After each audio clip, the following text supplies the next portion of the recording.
국민 앵커 백운기, 정확한 분석, 날카로운 시각. 백운기가 하면 다르다.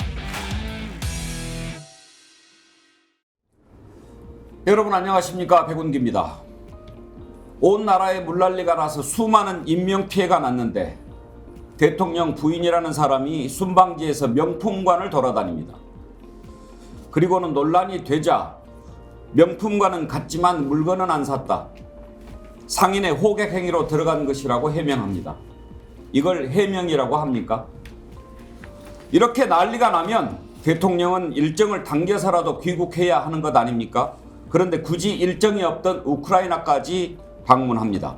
그리고는 대통령이 서울로 뛰어간다고 상황이 바뀌냐고 묻습니다. 지금 우리는 이런 나라에 살고 있습니다. 생방송 백운기의 정치본색 출발합니다.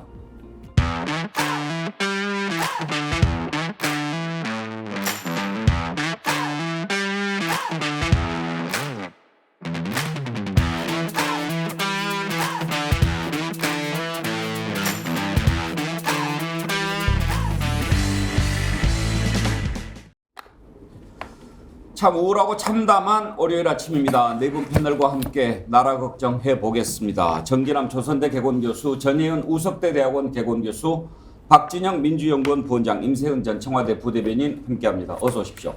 안녕하세요. 김건희 여사가 리투아니아에서 명품관을 돌아다녔다고 하는데, 처음 이 내용이 우리가 금요일날 방송할 때 떴을 때만 해도 저는 팩트 확인을 해야 된다. 왜냐하면 믿기지 않았기 때문입니다. 우리나라에 물난리가 난 것도 난 거지만 그때 당시 어떤 상황이었습니까? 김건희 여사 처가 있는 땅으로 고속도로 종점이 바뀌었다고 온 국민들이 이거 어떻게 된 거냐 따지고 있던 때 아닙니까? 그런데 아무 말이 없이 갔기 때문에 설마 제정신이면 그 상황에서 명품관 돌아다니고 그러겠느냐, 이건 가짜 뉴스다, 그렇게 생각했기 때문입니다. 그런데 우리 언론도 아니고 리투아니아 현지 언론이 보도를 하면서 알려지게 됐습니다. 사진이 나왔죠? 한번 보여주실래요? 예, 지금 수행원, 경호원 16명이 함께 갔다고 현지 언론에서 보도를 했고요. 두 브롤리아이라고 하는 명품관인데 그 명품관 앞에 서 있는 김건희 씨 모습이 보입니다.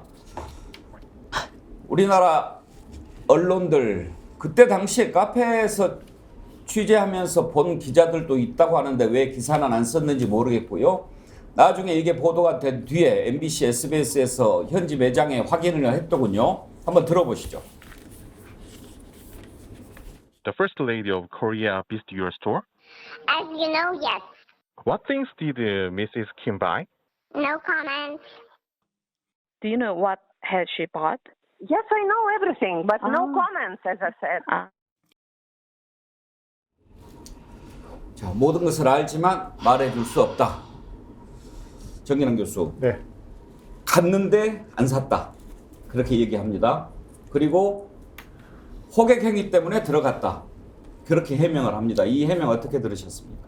그런 해명에 대해서 도대체 믿을 국민이 저는 누가 있을지 좀 궁금해요. 그러니까 이 온 나라가 물난리 때문에 수십 명의 사상자가 나고 침통해 있는 상황에서 대통령 부인의 명품 쇼핑 논란이 해외 보도를 통해서 알려진 거란 말이에요.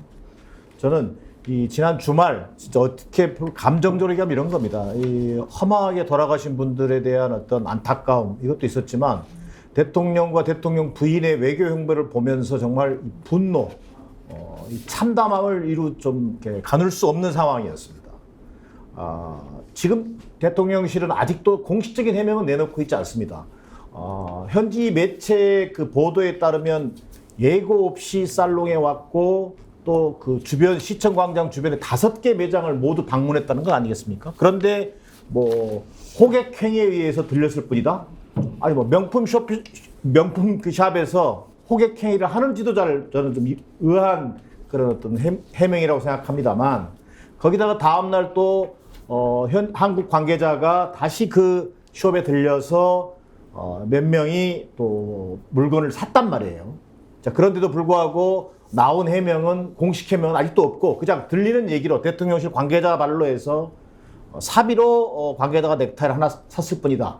이런 지금 해명을 듣고 있습니다. 자, 이러려고 대통령 부인은 이 소위 이른바 정상 외교, 어떻게 보면 총성 없는 외교가 펼쳐지는 현장에 동행했다는 것인지, 정말 이 대통령 부인이 한가하게 명품 쇼핑이라고 했다는 사실에 대해서 아직 뭐 사실관계가 확인되지 않았습니다만 정말 얼마나 많은 국민이 이해해 줄 수 있는 것인지 저는 도저히 이해할 수 없습니다. 전혜영 교수, 김건희 씨가 나갈 때는 무슨 에코백을 들고 나갔죠? 그렇습니다. 에코백이라고 보통 천으로 만든 가방, 왜냐하면 동물 가죽 쓰는 것에 대해서 동물 환경단체가 비판을 하고 있거든요. 그래서 에코백 자세히 그 사진이 공개된 거 보면 천으로 된 강압에 강아지 그림이 있어요. 그리고 바이바이 플라스틱 백, 즉 이제 플라스틱 백이라던가 우리가 가죽 가방 쓰지 말자 이런 환경 친화적 메시지가 있고, 거기에 보면 힙코리아라고 해서 우리나라 홍보하는, 그래서 굉장히 소탈한 이미지, 뭔가 환경을 보호하는 이미지를 강조하려는 것으로 보입니다. 그런데 김건희 여사가 에코백 든 걸 두고 비판할 국민은 없겠죠. 문제는 이 난리에 굳이 쇼핑을 나가야 됐느냐라는 점이고요. 또 하나는 왜 굳이 명품숍 안에 들어가서 가뜩이나 힘든 국민들 마음에 이렇게 상처를 주냐는 겁니다. 최근에 시중에서 김건희 여사 분노 유발자라는 말이 돌고 있다라고 합니다. 대대로 대통령과 대통령의 배우자들은 이런 어떤 참사가 발생했거나 자연재해로 국민들이 안타까운 일을 겪었을 때 그 현장에 달려가서 국민들을 위로하거나 정부가 앞으로도 더 국민의 생명과 안전을 보호하겠다는 의지를 강조하는 일을 해왔습니다. 그런데 이 와중에 다른 것도 아니고 유럽 순방이라는, 더구나 나토 정상회의라는 이런 엄중한 시기에 과연 대통령의 부인인 김건희 여사가 명품 숍을 돌아다닌 것이 국민들 마음에 이해가 될 수 있을지 의문이고요. 대통령실의 해명은 더 분노를 하게 합니다. 이 대통령실도 정말 짜증 유발자들이 모이는 게 아닌가 의심이 든데, 호객행위 때문에 들어갔다니요. 보도에 따르면 16명 정도가 당시 동행을 했다라고 하는데 이 16명은 도대체 무엇을 했는지 의문입니다. 저는 이태원 참사 때 한 대통령실의 대응도 문제였고, 그에 앞서서 지난해 홍수 때 대통령의 대응도 문제였는데, 그런 쓰라린 사태를 좀 교훈 삼아서 바뀔 줄 알았는데 바뀌지 않는 것을 보면서 대통령실 전체가, 또 윤석열 대통령과 김건희 여사가 도대체 국민들이 과연 이 정부를 믿을 수 있는지 묻고 있다, 이 점을 좀 뼈아프게 새겨야 될 것으로 보입니다. 박진영 교수, 꼬리가 길면 밟힌다고 하죠. 명품관 쇼핑하는 게 외국 나가서 이게 처음일까 싶기도 합니다. 그러게요. 사실 이게 나토 회의라는 게 역대 대통령들이 잘 가지도 않은 곳이지 않습니까? 그리고 이제 국빈 방문을 특정 국가를 하는 것도 아니고 다자간 회의예요. 다자간 회의고 한국 대통령은 옵저버입니다. 옵저버로 참석하는 거거든요. 그런 상황에서 김건희 여사가 대통령이 당선됐을 때 조용히 내조만 하겠다고 했는데 왜 꼭 거길 따라갔어야 하는지 저는 그 근본적인 질문부터 하고 싶고요. 참 이 말씀하신 것처럼 수해 상황, 그다음에 서울 양평 고속도로 이런 것들이 국민들이 지탄을 받는 상황에서도 자제를 못한 거잖아요. 이런 느낌이 듭니다. 배째라. 배째라. 국민 여론이 어쨌든 말든 나는 하고 싶은 간다. 배째라. 뭐 저는 그런 느낌 들고요. 우리 윤석열 정부를 무능, 무지의 정부라고 이야기했는데 지금은 무인격 정부다라고 말씀드리고 싶습니다. 이걸 보도한 것이 다른 데가 아니고 리투아니아 현지 매체입니다. 그 보도를 좀 보면은요, 이렇게 기사가 되어 있습니다. 그는 50대이지만 대부분의 사람들이 외모만을 보고 훨씬 어리다고 여긴다. 스타일 때문이기도 하다. 스타일을 극도로 중요하게 여기는 한국 대통령의 배우자는 화요일 리투아니아 옷가게 중에서 가장 유명한 곳 중 하나인 드브롤리아에서 쇼핑하는 걸 빼놓지 않았다. 이렇게 썼습니다. 그러니까 임세은 대변인, 이 기자는 왜 쇼핑을 하러 왔는지를 정확히 알고 있는 것 같아요. 그렇죠. 그러니까 이게 사실상 뭐 칭찬인지 비꼬는 건지 모르겠습니다. 뭐 스타일을 중요시 한다는 게 사실상 영부인이 뭐 스타일 중요하게 생각할 수도 있죠. 그런데 우리 국민 스타일 구겨지는 건 도대체 어디다가 물어봐야 되는 겁니까, 도대체? 그러니까 저는 이 김건희 여사가 인생의 연출 같다는 생각이 듭니다. 그러니까 오고 갈 때 이제 에코백을 들고 나갔었습니다. 그런데 현지에서 저녁 식사 자리에서는 또 그때도 되게 굉장히 비싼 뭐 약 한 400만 원 가량의 이제 핸드백을 또 든 모습이 포착이 됐었고요. 또 이번에도 마찬가지로 이 고가품 매장에 가면서 사실상 이 에코백을 들었던 건 완전 이율배반적인 행동을 보여준 것이죠. 저는 이게 그동안도 이렇게 이야기하지 않았습니까? 그 주가 조작도 관련해서요. 계좌가 이용당했다 이런 얘기를 했었는데요. 이번에는 또 호객을 당했다고 합니다. 왜 이렇게 맨날 다 당합니까? 우리 영부인이? 이것도 사실 국격에 실추되는 거 아닙니까? 전 너무 창피한 게요. 호객을 당했다고 하는데 대한민국에서 가장 유능하고 가장 능력 있다고 하는 경호원들이 16명가량 붙습니다. 대통령실 경호원 같은 경우는요, 굉장히 그 절차에 따라서, 여러 가지 절차에 따라서 선발이 되는, 어떻게 보면 가장 유능한 사람들이라고 볼 수 있는데, 그 유능한 16명의 특급 경호원들이 호갱을 16명 한꺼번에 당합니까? 이거는 국격 실추인 것이죠. 이 사람들 다 잘라야 됩니다. 그리고 뭐 물건을 사지 않았다고 하는데요. 다음 날에 뭐 현지 그 수행원 중 한 명이 넥타이 하나 샀다라고 하는데 근무 중에 왜 쇼핑합니까? 이 사람도 잘라야죠. 지금 대량으로 좀 실업 발생할 것 같아요. 지금 이 정부가. 그러니까 물건을 사고 안 사고가 중요한 게 아니라요. 그 일국의 대통령 부인, 대통령의 아내라는 적어도 국민적인 공감대는 좀 갖고 있어야 되는 거 아닌가. 지금 국민이 수십 명이 지금 사망하고 재산을 잃고 있는 상황에 한가롭게 본인 문제도 심각한 게 많은데 여기서 뭐 고가품 매장을 돌아다니다? 그런 거 뭐라고 얘기하냐면요. 소시오패스라고 합니다. 박진영 부원장, 되게 네. 이제 정상들이 외국에 나가면 부인들은 그쪽 정상 부인과 뭐 외교를 한다든지 예를 들어서 쇼핑 같은 것도 할 수가 있죠. 근데 만약에 이제 입장 바꿔서 우리나라에 왔다. 그러면 대체로 뭐 남대문 시장이라든지 전통시장이라든지 이런 데 가서 그쪽에서 어떤 물건들을 이렇게 보는지 이런 게 이제 관심사가 될 수도 있지만 그쪽 나라 영부인하고 같이 가는 것도 아니고 혼자서 수행원, 경호원 데리고 명품관을 갔단 말이에요. 그건 정상적인 행보가 아니죠. 더군다나 지금 나라 상황이 어떻습니까? 물난리가 나서 그렇게 인명피해가 많이 나고 있는 상황이었고 그때만 해도 이렇게 심하게 인명피해가 안 났다고 하더라도 김건희 여사 처가 땅 때문에 고속도로가 그쪽으로 갔니 어쨌니 이렇게 지금 난리가 나 있는 상황 아니에요? 저는 이거 이해가 안 돼요. 엘리자베스 2세 여왕이 한국 방문했을 때 하회마을 같은 거 기억나시죠? 그죠? 보통 이제 그 나라의 전통 문화라든가 그 나라의 특산품을 기념적으로 이렇게 뭐 구매를 하기도 합니다. 그거는 이제 양국 간의 문화교류라는 차원에서 이렇게 하는데 명품샵이라고 하는 것은 상당히 개인적인 취향의 문제 아니겠습니까? 그런 식으로 좀 접근을 한 게 아닌가 그런 생각이 들고요. 앞서서도 제가 말씀드렸습니다만은 스페인에 갔을 때도 비슷한 말들이 있었습니다. 전용기 문제라든가 그다음에 그 일반인을 탑승시켜서 문제가 됐다. 그런 상황에서도 굉장히 그 무대의 중심에 나서가지고 본인이 스포트라이트를 받아가면서 스페인 그 국왕 부인하고 같이 막 이렇게 환담하고 이런 모습들을 보여줬거든요. 국민의 시선이라든가 또는 뭐 우리가 흔히 표현하는 염치, 부끄러움 이런 것으로부터 초월한 분이 아닌가. 저는 그런 생각이 듭니다. 근데 이 문제는요, 이런 지적들을 자주 받으면은 제가 앞서서 말씀드린 것처럼 이런 다자간 회의 장소에는 대통령이 영부인 동행 안 해도 돼요. 근데 이런 거에 대해서 개념이 없어요. 그래서 일각에서는 뭐라고 이야기하면은 부창부수라고 하는 겁니다. 또 뜬금없이 대통령도 우크라이나까지 가잖아요. 그 대통령의 그 영부인이다. 그런 이야기 나오는 겁니다. 지금 이제 우리나라 언론들이 그 리투아니아 명품 판매점에 이제 전화해서 팩트 체크하지 않습니까? 그런데 모든 것을 알지만 말해줄 수는 없습니다. 그렇게 답을 한단 말이에요. 그 말은 지금 대통령실에서는 같지만 물건은 안 샀다. 그렇게 얘기를 하기 때문에 뭔가 또 그리고 뭐 고객 보호 차원에서 뭘 샀다 안 샀다 이렇게 얘기해 줄 수는 없겠지만 왠지 뉘앙스가 모든 것을 알지만 말해줄 수는 없다.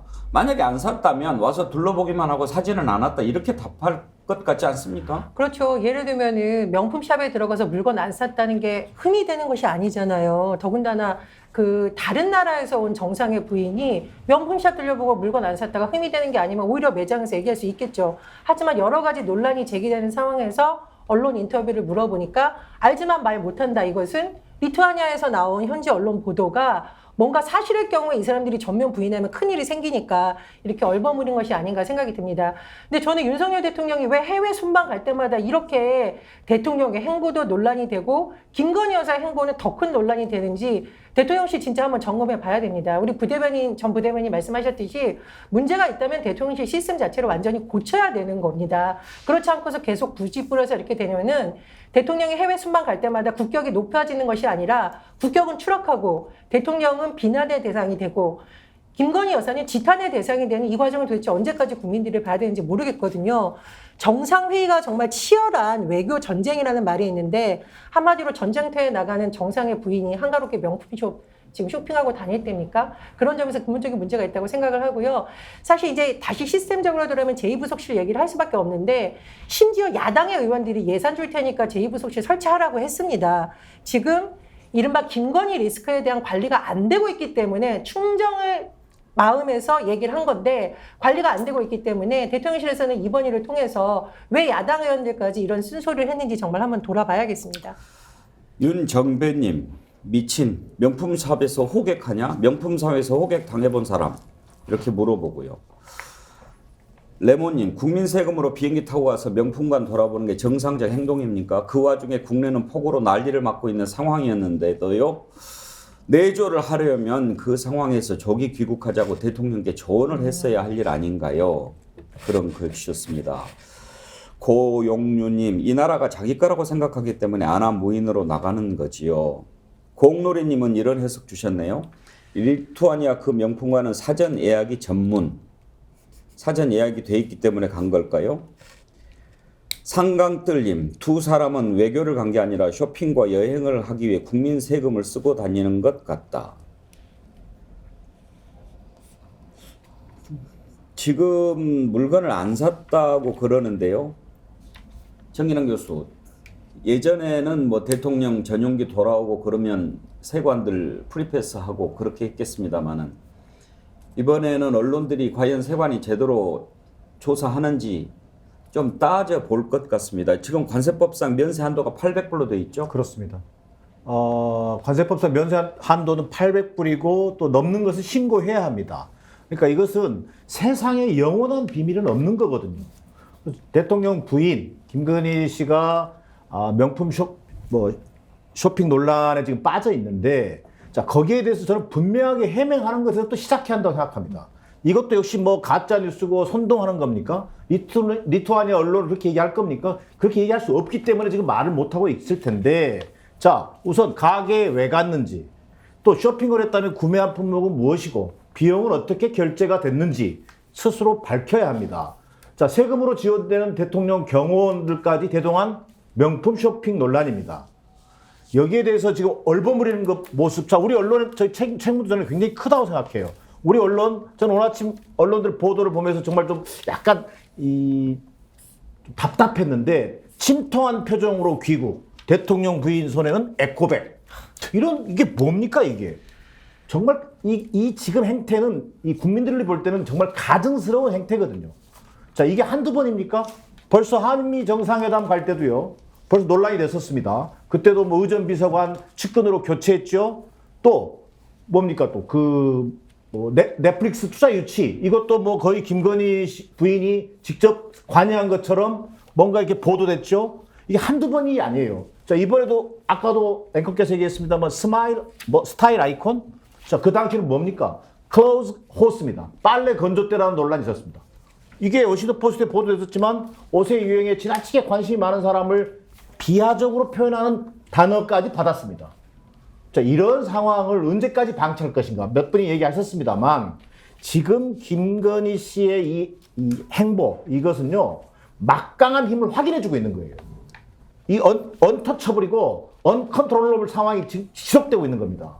정말 왜 국민들이 창피하고 부끄러움이 우리 몫이 돼야 되는지에 대해서 정말 저는 분노해야 한다고 생각합니다.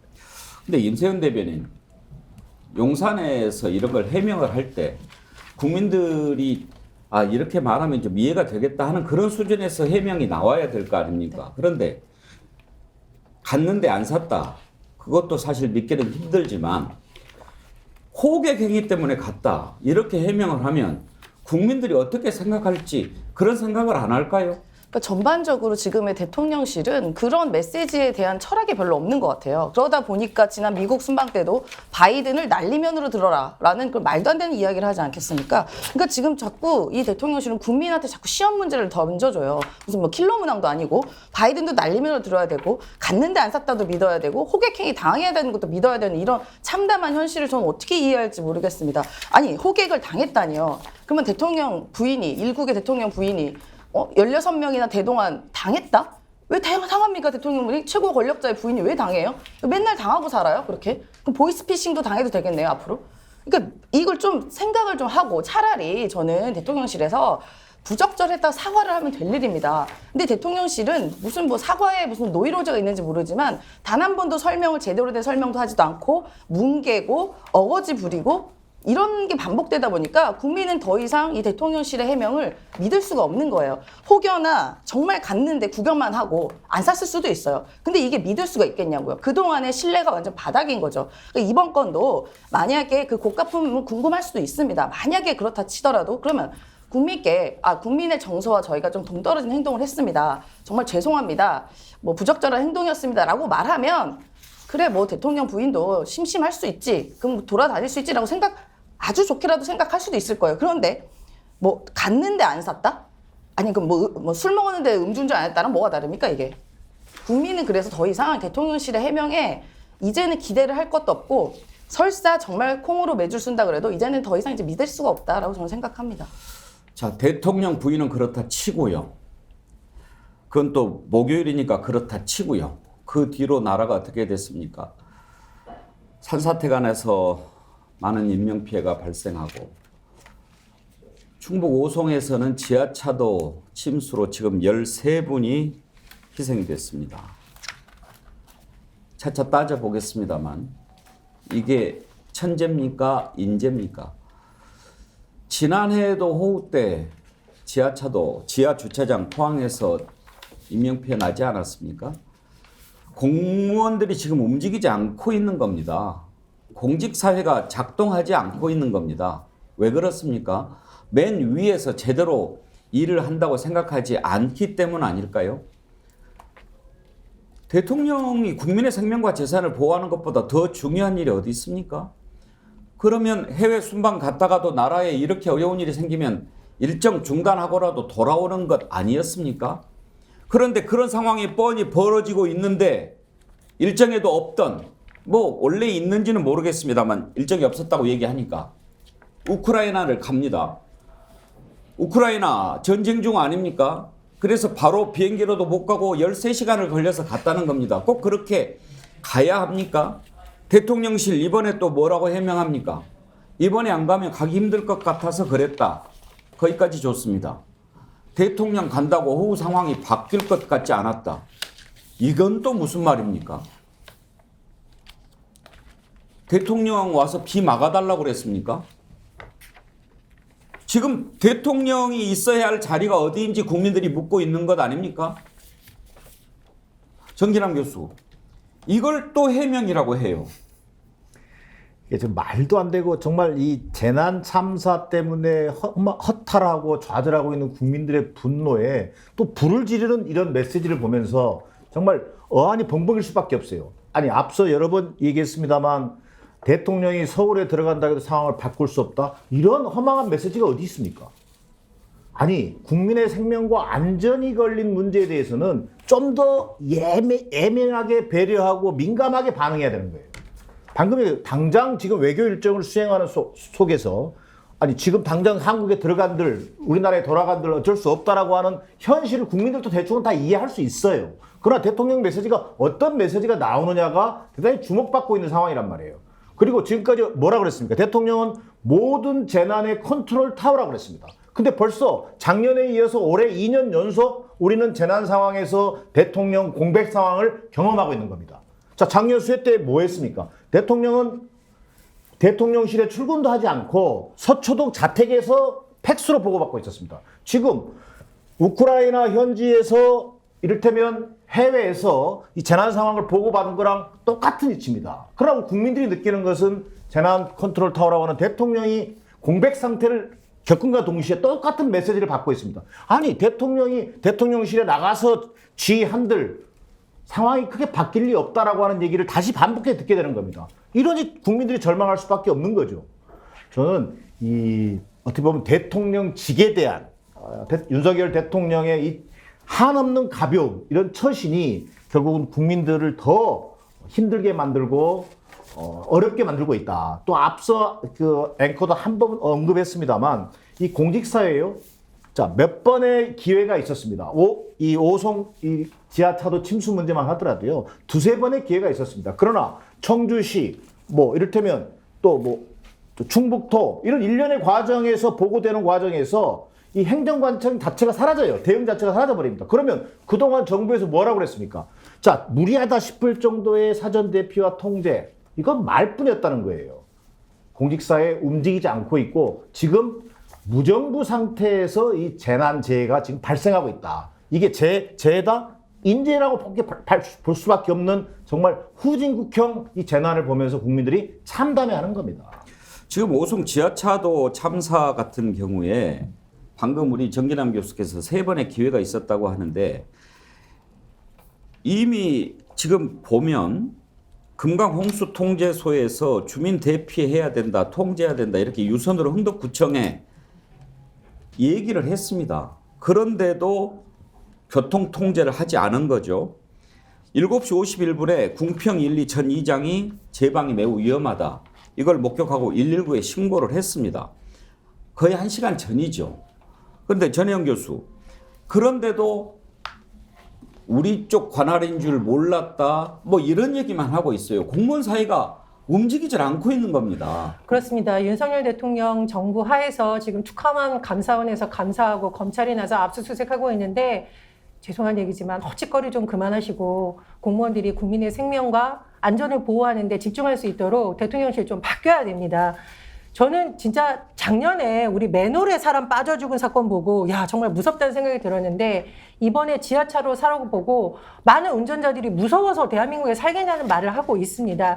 지금 지하차로 사건 같은 경우도 보면은요, 많게는 3번까지도 참사를 예방할 수 있는 시간이 충분히 있었다는 거거든요. 재난에 대한 여러 가지 신호, 예를 들면 통제해야 된다라는 메시지가 여러 차례 갔는데도 제대로 차량 통제가 되지 않았고, 일부 언론 보도를 보면 이 제방이 무너질 것 일부 주민들이 사진까지 찍어놨어요. 즉 재난 전에 했어야 될 재난 방지의 시스템, 그리고 재난이 발생했을 때 이후의 시스템 모두 붕괴되어 있다는 겁니다. 그런 점에서 굉장히 문제가 있고, 무엇보다도 재난과 관련한 컨트롤 타워라고 할 수 있는 대통령실과 대통령이 지금 재난 이후에 보이는 태도를 보십시오. 저는 진짜 경악을 한 게 대통령실의 해명을 봤는데 대통령이 서울로 간다고 해도 그 상황을 크게 바꿀 수 없다. 이게 지금 국민들 가슴에 또 한 번 상처를 주는 행위 아닙니까? 우리가 상가집 가서 내가 여기 조문 온다고 해서 돌아가신 분이 다시 살아 돌아옵니까? 이런 말 할 수 있습니까? 최소한의 염치, 부끄러움을 모르는 정권이라고 국민들이 정말 개탄하고 있습니다. 이게 천재가 아니고 인재다. 여러 군데서 지적이 나옵니다. 한번 관련된 인터뷰들을 들어보실까요? 왜냐면 저희가 밑이가 도로거든, 하상도로. 하상도로에서 움직이기가 좋거든. 그러니까 그냥 근리 차들이 하상도로 다 와서 공사한 거예요. 그러니까 통로가 열려 있었다 이거지. 토요일 날 새벽 6시에 자기들이 메꾼다고 막 메꿨는데 물이 이쪽으로 막 터진 거예요. 이거는 재해가 아니고 인재예요, 인재. 이건 100% 인재입니다. 안이하게 조치를 했다는 문제에 대해서 크나큰 인명사고라든지 지금 농경기 침수가 오성읍 전체가 돼서 이로 말할 수 없는 피해 금액이 흥덕구청 건설과에만 연락했어요. 그 주민들 통제하고 대피하거나 아니면 매뉴얼대로 좀 조치를 해달라. 상황 전파를 좀 해줬어요. 홍수통제소에서 교통제 이런 얘기는 없었고요. 일반적인 내용만 저희한테 안내를 했었고, 주민 대피는 조사를 했는데 도에서 그 차량 통제를 하려면은 거기서 하는 게 맞는 거죠. 통제를 해라 뭐 이런 연락도 안 왔고, 통제를 해야 되는 기준에 차량 통행하는데 아무 문제 없이 다니고 있었고, 시가 해야 된다, 도가 해야 된다, 서로 책임이나 떠넘기고 말이죠. 박진영 부원장. 네. 지금 이제 뭐 구체적으로 조사해 보면 다 나오겠지만 그 이번에 참사가 난 궁평 지하차도 옆에 미호강이 이렇게 흐르고 있는데 지하차도 위로 이제 미호천교가 지나고 거기에 또 그 무슨 행복도시 건설 계획에 따라서 다리를 건설하고 있었던 네네. 모양이에요. 그러다가 제방이 좀 무너졌는데 임시로 그 제방을 쌓았는데 임시로 제방을 쌓았으니까 이제 물이 넘치니까 그쪽이 약해서 터질 거 아닙니까? 그렇죠. 그래서 이제 물이 이렇게 쓸려 들어와서 지하차도가 순식간에 침수가 된 건데 임시 제방이 무너지면 순식간에 물바다가 된다는 거 그거는 상식 아닙니까? 그러면 그쪽에 임시 제방 쌓았던 쪽에서 아 이거 큰일 나겠다 이렇게 생각하는 게 당연한 거 아닙니까? 그 공무원들의 이제 특징이 최고 책임자가 듬성듬성하면은 공무원들도 듬성듬성하고요. 그런 경향이 당연히 있습니다. 그리고 여기가 저 행정적으로는 한번 따져보면 여기 이제 흥덕구인데 흥덕구는 자치구가 아니고 행정구입니다. 자치구가 아니고 행정구라고 하는 것은 청주시장이 임명하는 일반 공무원이 오는 자리입니다. 그러다 보니까 이 재난 상황에서의 적극적 대응이라든가 책임 행정 이런 부분들이 좀 부족했을 거고요. 그리고 이걸 또 책임 소재를 따져보면은 재난 안전 관련해서는 광역시도지사가 1차적인 책임을 지도록 되어 있습니다. 소방과 경찰에 대한 지방자치권에서의 지휘권을 그 광역시도지사가 갖고 있기 때문에 그런 상황을 이렇게 볼 수 있는데요. 그런데도 불구하고 이 청주시 정도면 인구가 80만이 넘는 큰 도시이기 때문에 긴급하게 바로 청주시에서 관련해서 본부팀을 구성을 해서 상황실에서 조처를 했어야 됩니다. 근데 그걸 안 한 것이 문제고요. 이 경계선에 있다고 해가지고 청주시와 충북도가 서로 떠맡긴 거죠. 그런 부분에서 가장 큰 이 문제가 생기지 않았나 뭐 이런 생각이 들고요. 핵심적인 거는 앞에서도 말씀드린 것처럼 대통령이라든가 행안부 재난안전본부에서 이런 부분 수혜가 작년에도 있었기 때문에 이 계속해서 장마가 있는 상황이면은 재난안전상황실을 제대로 굴렸어야 돼요. 근데 이거를 또 사전에 대통령한테 보고를 받았어야 됩니다. 올해도 장마가 오는데 자 장마철 계획은 뭐가 있어? 이렇게 보고를 받는 게 당연한 행정 절차거든요. 그런 일 당연히 해야 될 일들을 애초에 하지 않았다. 그런 정부가 지금 들어와 있다. 저는 그런 부분에서 문제가 생긴 것 같다는 생각이 들고요.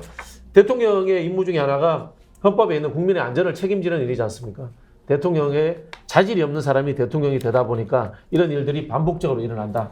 그런 생각이 듭니다. 재난재해가 났을 때 컨트롤 타워에 누가 있느냐 그리고 거기에서 어떻게 대책을 세우고 지시를 하느냐 이게 얼마나 중요합니까? 작년에 그 물난리가 나가지고 반지하 침수되고 인명피해 났을 때 대통령 퇴근해버렸죠. 그때 대통령 비서실장 뭐라고 얘기했습니까? 대통령은 비 온다고 퇴근도 못하냐? 그렇게 얘기했습니다. 얼마나 혼났습니까? 올해는 다를 줄 알았죠. 대통령도 달라지고 대통령실도 달라질 줄 알았죠. 그런데 이렇게 어마어마한 인명피해가 나고 물난리 참사가 났는데 대통령실 뭐라고 얘기합니까? 대통령 서울로 뛰어간다고 상황이 달라지냐? 그러면 그 자리 왜 있습니까? 임세은 대변인, 지금 그런 얘기들 많이 들리지 않습니까? 공무원 사회가 움직이질 않는다고요? 그러니까 뭐 제가 공무원 열심히 일하고 계시는 공무원께는 죄송한 얘기지만 지금 공직사회가 나사가 많이 풀려 있다라는 얘기를 많이 듣곤 합니다. 그래서 나라는 엉망인데 관료들은 태평성대 아니냐라는 말까지 돌 지경이에요. 이렇게 중대산의 위험이 농후한데도 불구하고 누구도 나서려 하지 않는 거, 이게 전 공직사회의 가장 핵심적인 문제라고 보여집니다. 근데 어쩌다 이제 국가 시스템이 이렇게 무너졌는지 저도 개탄스러울 지경이에요. 근데 어느 순간부터 우리가 이제 국격 추락을 걱정하고 이 공직사회를 걱정해야 되는지, 어떻게 보면 국민의 신복 아닙니까, 공무원들이? 근데 왜 우리 국민이 이 공무사회를 걱정해야 되는 상황이 됐는지도 모르겠고, 또 어느 조직이나 이렇게 모든 거에 있어서 이제 우선순위 같은 게 있지 않겠습니까? 그런 걸 결정해 준 게 바로 컨트롤 타워고 이 국가의 책임자인데 아무도 책임지려 하지 않고 항상 무책임한 모습을 보이다 보니 공무사에서도 이런 게 만연하게 된 거라고 보여져요. 이런 말까지 나오더라고요. 차라리 설거지를 안 하는 게 낫지 그릇을 깨는 것보다 설거지를 안 하는 게 낫다.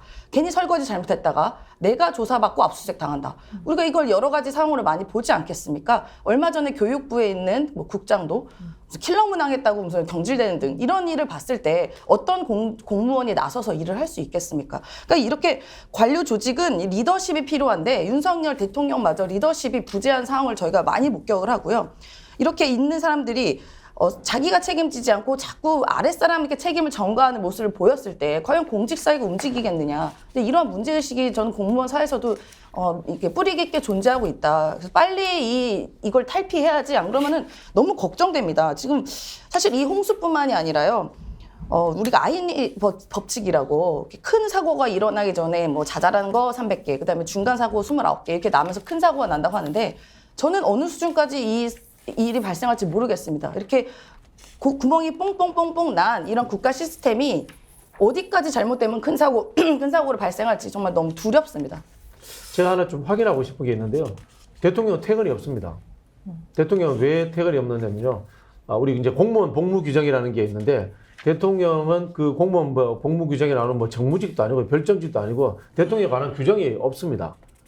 그리고 대통령은 국가 원수의 지위를 가지고 있기 때문에 퇴근 개념도 없고요. 앞에서 이야기한 것처럼 지금 뭐 서울 가도 상황 못 바꾼다. 그거 아닙니다. 대통령은 국가 원수의 지위, 과거로 치면은 제왕에 해당되는 지위를 부여해놨기 때문에 모든 것들에 대해서 일상다반사까지 책임을 져야 되는 겁니다. 그 책임에 대해서 퇴근하겠다. 나는 서울에 없기 때문에 책임 못 지겠다. 그러면은 국가 원수로서의 대통령 자리를 내려놓아야 되는 겁니다.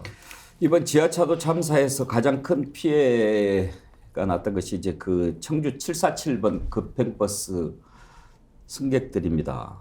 이번 사고로 숨진 분들 상당수가 거기에 계셨는데요.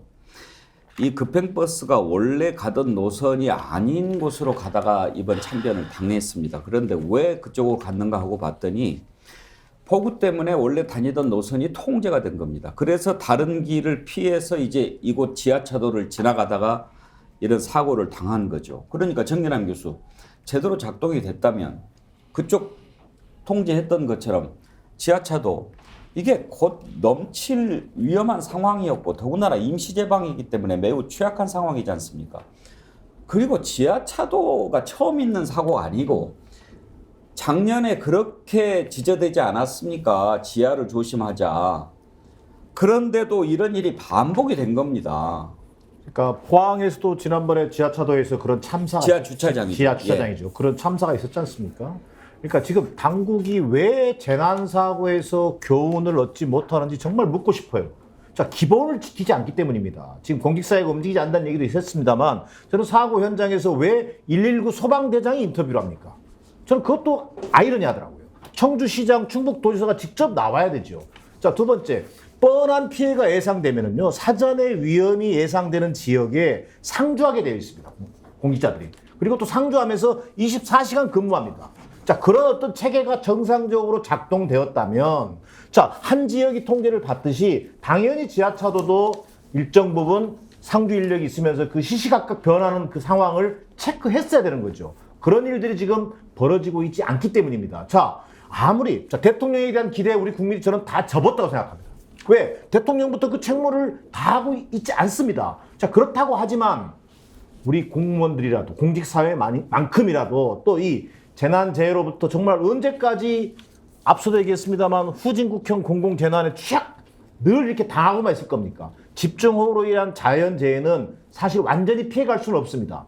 그러려면 어떻게 합니까? 긴밀히 대응하고 피해를 최소화하기 위해서 24시간 감시체제를 작동하는 겁니다. 그런 기본이 지켜지지 않는 데서 저는 우리 국민들이 참담함을 느끼고 있다. 이렇게밖에 설명이 설명할 수밖에 없는 상황입니다. 정말로 손 쓸 수 없는 상황이었을까요? 그 버스 승객 유가족의 얘기 한번 들어보시죠. 제방 보수가 제대로 이루어지지 않았다면 차량 통제를 해서 희생자가 나지 않게끔 할 수 있는 충분한 시간적 여유가 있었음에도 불구하고 이루어지지 않았고. 전희영 교수, 홍수 경보가 났는데도 제방 관리자조차 한 사람도 없었다는 겁니다. 이걸 어떻게 인재가 아니라고 이야기할 수 있을까요? 그렇습니다. 지금 언론 보도에 따르면 뭐 오전 4시 뭐 이후에 어떤 문자로 인해서 여러 가지 문제가 있다라는 것이 이미 다 공지가 됐었는데 4시간 30분 정도에 걸쳐서 이게 제대로 통제가 되지 않은 부분에 대한 문제 제기가 계속 나오고 있거든요. 저는 윤석열 정부에서 공포 정치가 오히려 공무원들의 복지 부동을 불러온 게 아닐까 이런 생각이 듭니다. 사실 재난을 예방하는 것은 굉장히 적극적인 행정이어야 되거든요. 내가 이런 걸 잘못해서 처벌받는 거가 아니라 저 부분에 무슨 문제가 있으니까 나부터 나서서 부서 따지지 말고 책임 따지지 말고 다 같이 함께 하자. 위에서부터 책임지고 아래도 함께 책임진다는 자세가 돼야 되는데 지금 현 정부 보십시오. 툭하면 경질합니다. 툭하면 감사합니다. 고위급뿐만 아니라 하위직에 있는 공무원들까지 데려가다가 감사하고 수사합니다. 공무원들 입장에서는 복지부동 나 아무것도 하지 말아야지. 어떻게 해서든지 이 자리에 피해가야지. 이런 생각 들 수밖에 없다라는 생각이 듭니다. 현장 일선에서 열심히 일하는 공무원분들 많으십니다. 하지만 대통령의 부인이 이 와중에 가서 명품 숍에 가서 쇼핑하고 있는 나라에서 무슨 공직 기강을 외치겠습니까? 대통령실부터 기강 바로 잡으시고 대통령실의 이런 궤변 해명부터 제대로 잡으시고 그 다음에 공무원들에게 공직 기강 당부하시고 제대로 된 수사를 통해서 책임자를 좀 처벌하시기 바랍니다. 대통령이 우크라이나를 간다고 했을 때 이미 나라에서는 난리가 나고 있었습니다. 그런데도 돌아올 생각을 하지 않습니다. 그리고 우크라이나 간 것, 이게 과연 잘한 것인가는 좀 짚어봐야 됩니다. 오늘 2부에서 김종대 레이더에서 좀 자세히 짚어보도록 하겠습니다만 지금 우리가 1부에서 따져봐야 될 것은 어찌됐든 만사 다 제쳐두고 와야 되는 거 아닙니까? 우리나라 대통령이면. 지금 많은 분들이 참 한탄을 하시는데요. 이런 의견 주신 분이 있습니다. K도너츠님, 서울 간다고 폭우 못 막아? 그럼 우크라이나 간다고 전쟁 막냐? 국민적 공감 따위는 일도 없는 1호 영업사원. 영업사원도요, 한 번씩 들어와서 보고해야 됩니다. 밖으로만 돌아다닌다고 영업사원 아닙니다. 더군다나 지금 본사가 난리가 났는데 영업하러 돌아다니면 그 영업이 됩니까? 민주당 권칠승 대변인 논평을 한번 들어보시죠. 집중호우에 따른 피해가 계속 늘어나고 이번 주말이 최대 고비가 될 것이라는 전망이 있었습니다. 그런데 대통령이 귀국 일정을 연기하면서까지 우크라이나를 방문한 것은 아쉬운 대목입니다. 국민의 생명과 안전을 수호하는 것이야말로 국가의 존립 목적이며 국정의 최우선 목표여야 합니다. 앞으로 윤석열 정부는 재해와 재난에 대해 보다 기민하게 대응할 것을 촉구합니다. 박진영 부원장, 이 난리통에 민주당 대변인이 저 정도 수준밖에 논평 못 내는가, 그런 아쉬움도 드네요. 우리가 이제 윤석열 정부라고 이야기해서 수많은 비판을 쏟아내고 있습니다만은 1년 동안 저희가 쏟아낸 비판의 양으로 태산을 쌓을 겁니다. 근데도 안 바뀌잖아요. 안 바뀌는 것은 결국은 윤석열 대통령과 김건희 여사 두 사람이 본질적인 문제다라고 이렇게 저는 판단을 해야 된다는 생각이 들고요. 이제는 대통령 놀이 좀 그만할 때가 안 됐나, 저는 뭐 그런 생각이 듭니다.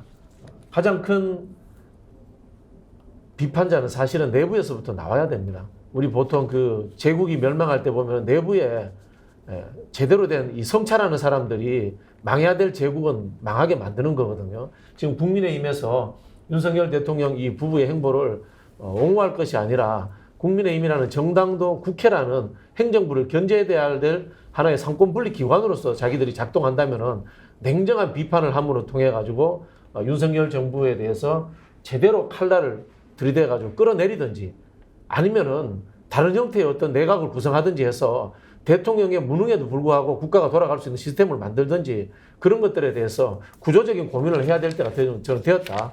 그런 생각이 듭니다. 저는 엄청난 이 수해 피해 때문에 약간 그 윤석열 대통령의 우크라이나 방문 이 깜짝 쇼가 약간 좀 덜 평가받고 해요.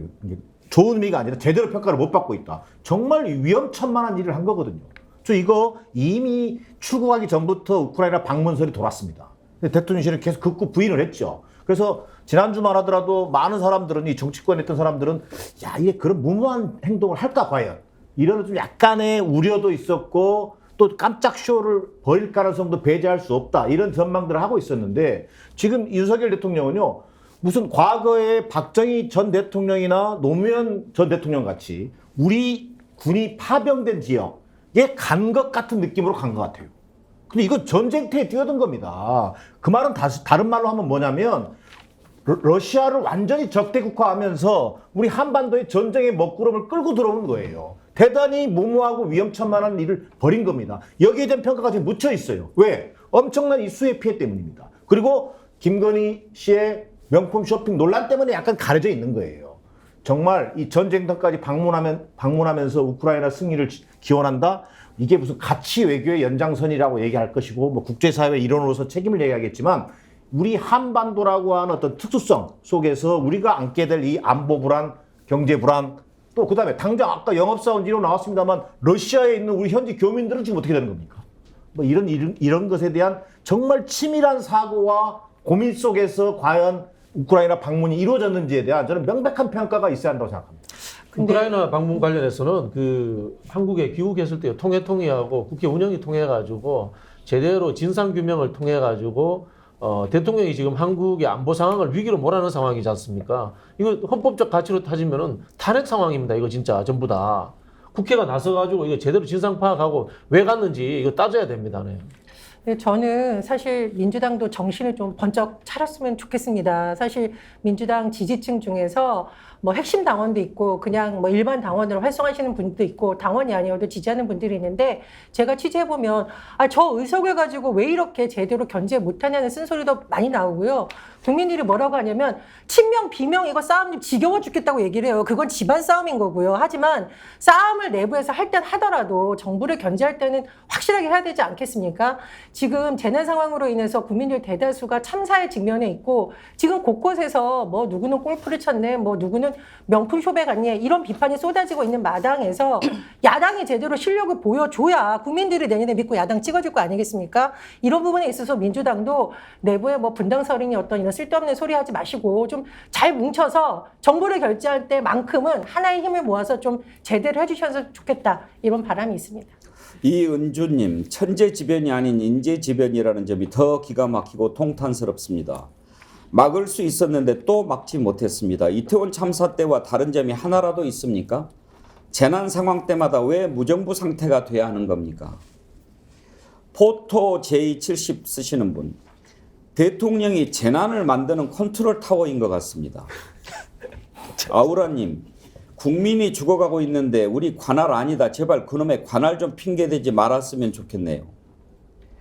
진짜 지니님, 우리나라 국민은 대통령 바뀌고 나서부터 코로나 등 모든 재난에 대비는 각자 도생입니다. 반백년 살았지만 이런 나라 꼴 처음입니다. YYH님, 아무리 말해봐야 이번 참사에도 누구 하나 책임지는 사람 없이 또 정쟁으로 내몰고 진흙탕 싸움으로 번질까 두렵습니다.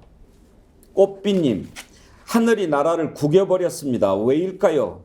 1960년대를 보는 것 같습니다. 이제 선진국이라고 하지 않았던가요? 자, 대통령이 이러고 대통령 부인이 이러니 밑에서 제대로 가겠습니까?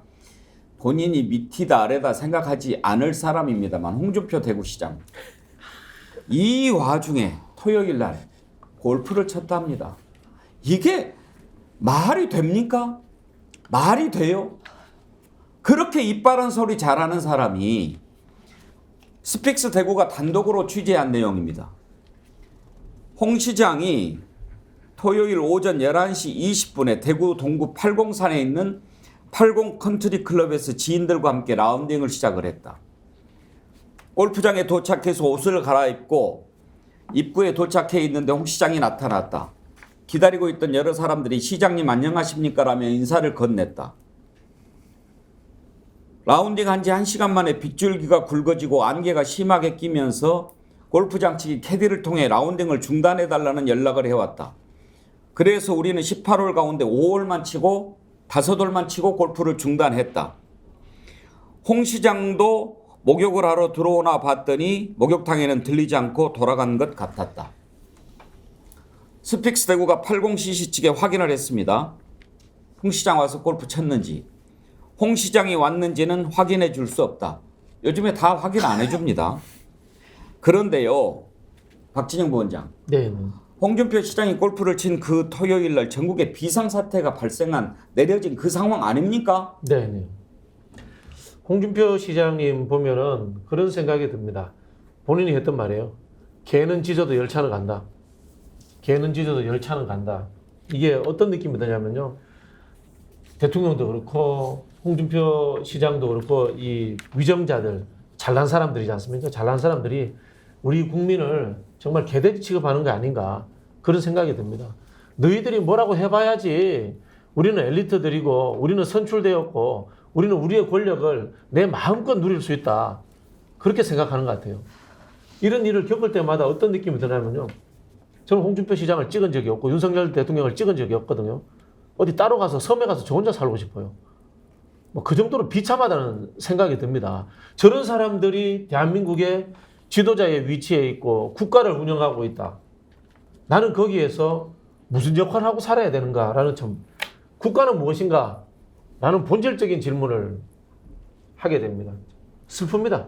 정진남 교수, 오래전에 약속이 잡혀 있다 하더라도 지금 나라가 어떤 상황입니까? 그런 상황에서 어디 더군다나 홍준표 시장 그렇게도 입 바른 소리 잘하는 사람 아닙니까? 이게 뭡니까? 그러니까 최소한의 분별력마저 잃어버렸다.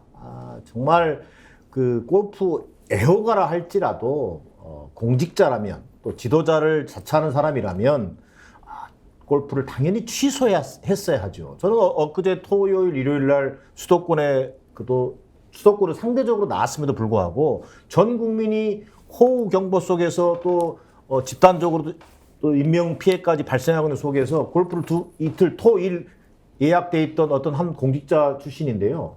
골프를 다 취소했다 하더라고요. 아니 서울에서도 그렇게 한 거예요. 근데 이게 최소한의 홍준표 지사는 옆에 인근 문경, 예천, 봉화 지금 난리가 난 상황입니다.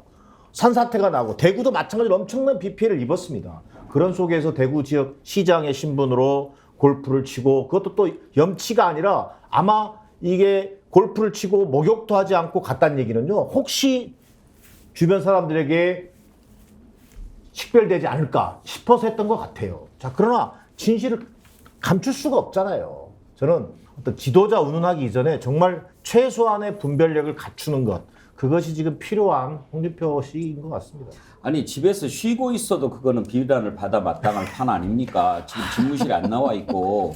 그 자치단체장들이 이런 상황이 오면 대부분 시청 인근에서 그냥 비상대기를 하거나 아니면 시청에 나가 있습니다. 빨리 보고를 받기 위해서.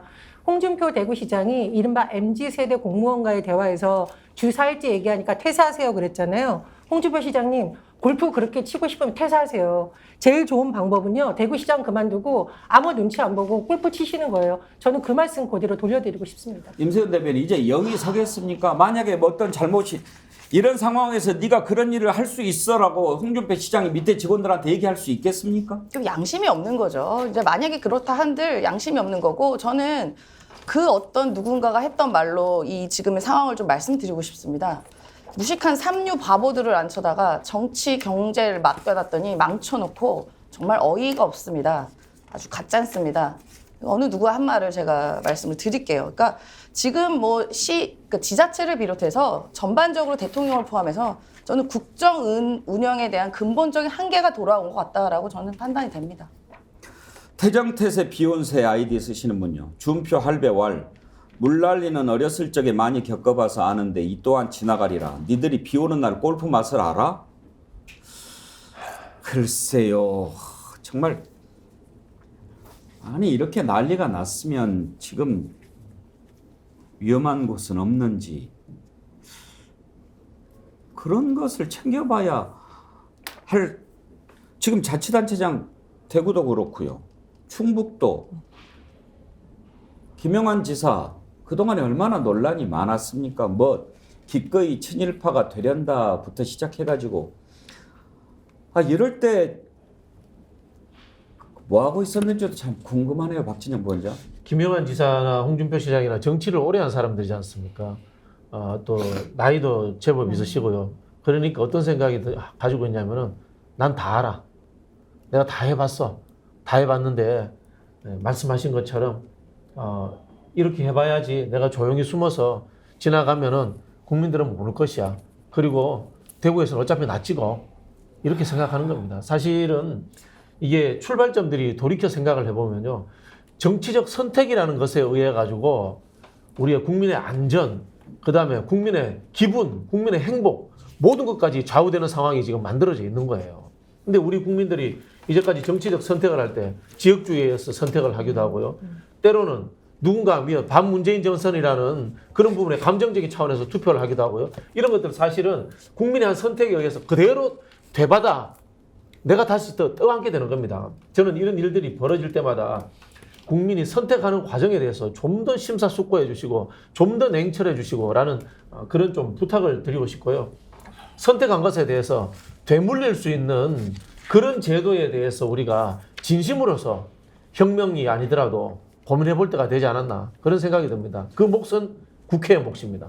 김종신님, 홍준표 시장 변명할 걸 예상해 봅니다. 해외 가서 명품 쇼핑하는 것보다 뭐가 나쁩니까? 라고. 아직 비가 다 온 것도 아닙니다. 지금 정진환 교수. 네, 아직도 지금 진행 중입니다. 네. 그러면 지금 현재 비가 계속 와가지고 얼마나 전국 곳곳에 지반이 약해져 있고 축대도 지금 젖어 있고 여기에 조금만 지금 더 비가 오거나 외력이 가해진다면 곳곳에서 지금 붕괴가 날 만한 그런 상황 아닙니까? 그런데 대통령부터 시작해서 자치단체장들이 있다면 국민들은 도대체 어디를 믿어야 됩니까? 그러니까 지금 참담한 그런 상황이 지금 계속되는 건데 현재도 변함 없이 지금 수해는 계속되고 있고 진행 중입니다. 자, 그런데 대통령이 입으로 기후변화 운운해요. 자, 기후변화 다 국민들도 압니다. 자, 기상현상의 불확실성이 극단적으로 커지는 만큼 그런 기후변화로 인한 피해가 커진다는 것도 압니다. 자, 그러면 공직사회가 어떻게 대응합니까?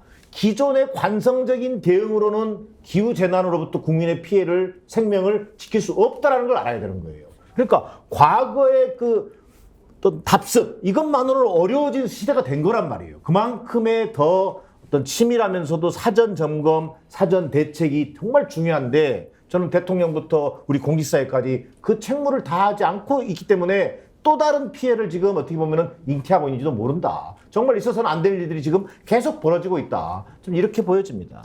저 이준석 대표가 예전에 그 선출직 공직자들 시험 치자고 했잖아요. 지금 시험 치는 거에 더불어가지고 임명직 고위공직자까지도 인적성 검사부터 해서 그런 거 해야 된다고 봐요. 이거 이 정권의 문제는 무능무지의 문제가 아니고 비인간적이라는 겁니다. 제가 보기에는. 손미르님 이런 글 주셨어요. 지도자 한 명 잘못 뽑았을 때 국가와 국민들이 얼마나 큰 피해를 입게 되는가를 이번에 배우게 됐다지만 그렇게 배웠다기에는 너무 참담한 수업료를 물고 있네요. 슬픔과 분노가 동시에 밀려옵니다. 각자 도생으로 들어가는 거 좋습니다. 그러면 세금 돌려줘야 돼요. 그렇습니다. 김건희 여사 명품 쇼핑 그 일정이요 국민 세금으로 거기 가신 거예요. 개인 일정이 아닙니다. 그렇게 마음껏 쇼핑하고 싶으시면은요 그 자리에서 내려오시고 쇼핑도 마음껏 하시고 지인들과 마음껏 파티하시고 마음대로 커피숍 가시고 개인 돈으로 사적인 사람 고용하십시오. 더군다나 지금 국민들이 지하차로에서 운전하던 아버지 버스에 탔던 국민들이 사망했습니다. 대통령실 도대체 어떤 태도를 보여줘야 됩니까? 일각의 여당 정치인들이 전 정부 얘기하는데 그렇게 할 자신 없으면 내려놓으시고요. 전 정부 관계자들 다시 불러놓으십시오. 지금 오늘 비인간 정부, 뭐 소시오패스 이런 말 하셨는데 제가 평소에는 이런 말에 사실은 너무 과격하다고 솔직히 생각이 들었거든요. 근데 이번 참사에 대응하는 대통령실 보니까 소시오패스다, 비인격 정부란 말이 이번에는 정말 부인할 수 없는 상황인 것 같습니다. 도대체 지지율이 얼마나 내려가야 정신을 차릴까요? 지지율 더 떨어져도 정신 차릴 것 같아 보이지는 않습니다. 그래도 민주당 저 모양이니 내년 총선 해볼 만하다고 생각하고 있을지 모르니까요. 리얼미터 오늘 나온 여론조사 보니까 2주째 하락세를 보이면서 38.1%. 지금 이 물난리, 이 참사라든지 또 김건희 씨 명품 쇼핑이라든지 이런 거 반영도 안 된 겁니다. 그런데 지금 2주째 하락세를 보이고 있다 이렇게 나오는데 박진영 부원장 지지율 이렇게 내려가도 신경을 안 쓰는 것 같아요. 그러니까 수해 현장에 가서 그 지금 골프 치는 시장도 나오는 거고요. 수해가 났는데도 서울 가도 상황 못 바꾼다 이야기하는데 국민에 대해서 책임지겠다는 생각을 안 하고 있는 거지 않습니까? 그러면 무엇에 대해서 이분들은 두려워하느냐? 저는 그런 생각이 들어요. 수해 나면 끝나고 나면 수사하면 되잖아요. 수사하면 되잖아요. 내가 수사받지 않으면 되는 거야. 내가 법률적인 책임으로서부터 회피하면 될 수 있다. 라는 검찰로서의 사고, 이게 저는 지금도 대통령의 머릿속을 지배하고 있다 이런 생각이 듭니다. 우크라이나 내가 대통령이 됐으니까 가고 싶으면 가는 거야. 법률적으로 뭐 문제 있어? 이런 겁니다. 그런데도 오늘 또 이런 기사가 떴어요. 국민의힘의 박수영 여의도 연구원장이 이번 위험이 문재인 정부 때 안전 인프라 투자를 줄여서 그렇게 됐다. 임세현 대변인, 네. 도대체 언제까지 문재인 정부 탓을 할까요? 그러니까 지금 이 정부와 국민의힘은 지난 정부, 문재인 정부 아니면 민주당 탓 아니면 정치 못합니까? 아니 그래서 정권 바뀐 거잖아요. 그럼 다시 정권 주세요. 다시 우리가 운영을 해볼 테니까. 아니 그리고 사실관계도 틀린 게요. 안전인프라 뭐 어디서 어떻게 줄여내지 일단 근거를 냈으면 좋겠고 오히려 이번 정부 들어서 치수시설 관련한 예산 다 삭감했습니다. 그러니까 당신 내가 잘못한 건 보이지 않고 이렇게 맨날 남 탓만 하는 게 저는 이 정부의 습관인데 왜 무능을 항상 남의 탓을 합니까? 그러니까 이 정부의 가장 큰 특징은 내 잘못을 인정하지 않는 것에서 전 출발됐다고 봐요. 그러니까 바이든 날리면 때부터 시작해서 지금 같은 경우도 이게 명백한 인재라는 게 드러나지 않았습니까? 금강홍수 통제소가 실시간으로 사실 이게 수위가 다 조절이 되는 상황인데 이런 걸 제대로 대처하지 않았고 우회도로 안 만들었고 사전 통제 안 했고 이거 다 당신들 정부에서 있었던 잘못입니다. 뭐 이태원 참사도 비롯해서 마찬가지고요. 그 어느 하나 그동안 책임진 사람이 없으니 그냥 맨날 어디다 책임 떠넘기면 답니까? 그러니까 저는 지금 이 정부가 뭐 1호 영업사원 맨날 여기 운운하는데요. 어떻게 표현하고 싶냐면요. 1호 영업사원이 그러니까 술 취해가지고 회사 인감 들고 나와가지고 여기저기 도장 찍고 다니는 것 같아요. 그만큼 위험한 정부다라고 생각되고 앞으로 이런 정부 저는 꼴 안 봤으면 좋겠습니다. 저는 그래서 민주당도 반성해야 되는 게 그동안 우리가 이렇게 놔뒀던 것, 이게 계속 잘못하고 뭐 하나씩 매듭 짓지 못했기 때문에 이들이 계속 역치가 올라가가지고 이렇게 해도 괜찮겠지? 이렇게 해도 괜찮겠지가 계속 수익이 올라가다 보니까 좀 이 지경까지 온 것 같다는 생각이 들어서 깊은 반성을 또 하게 됩니다.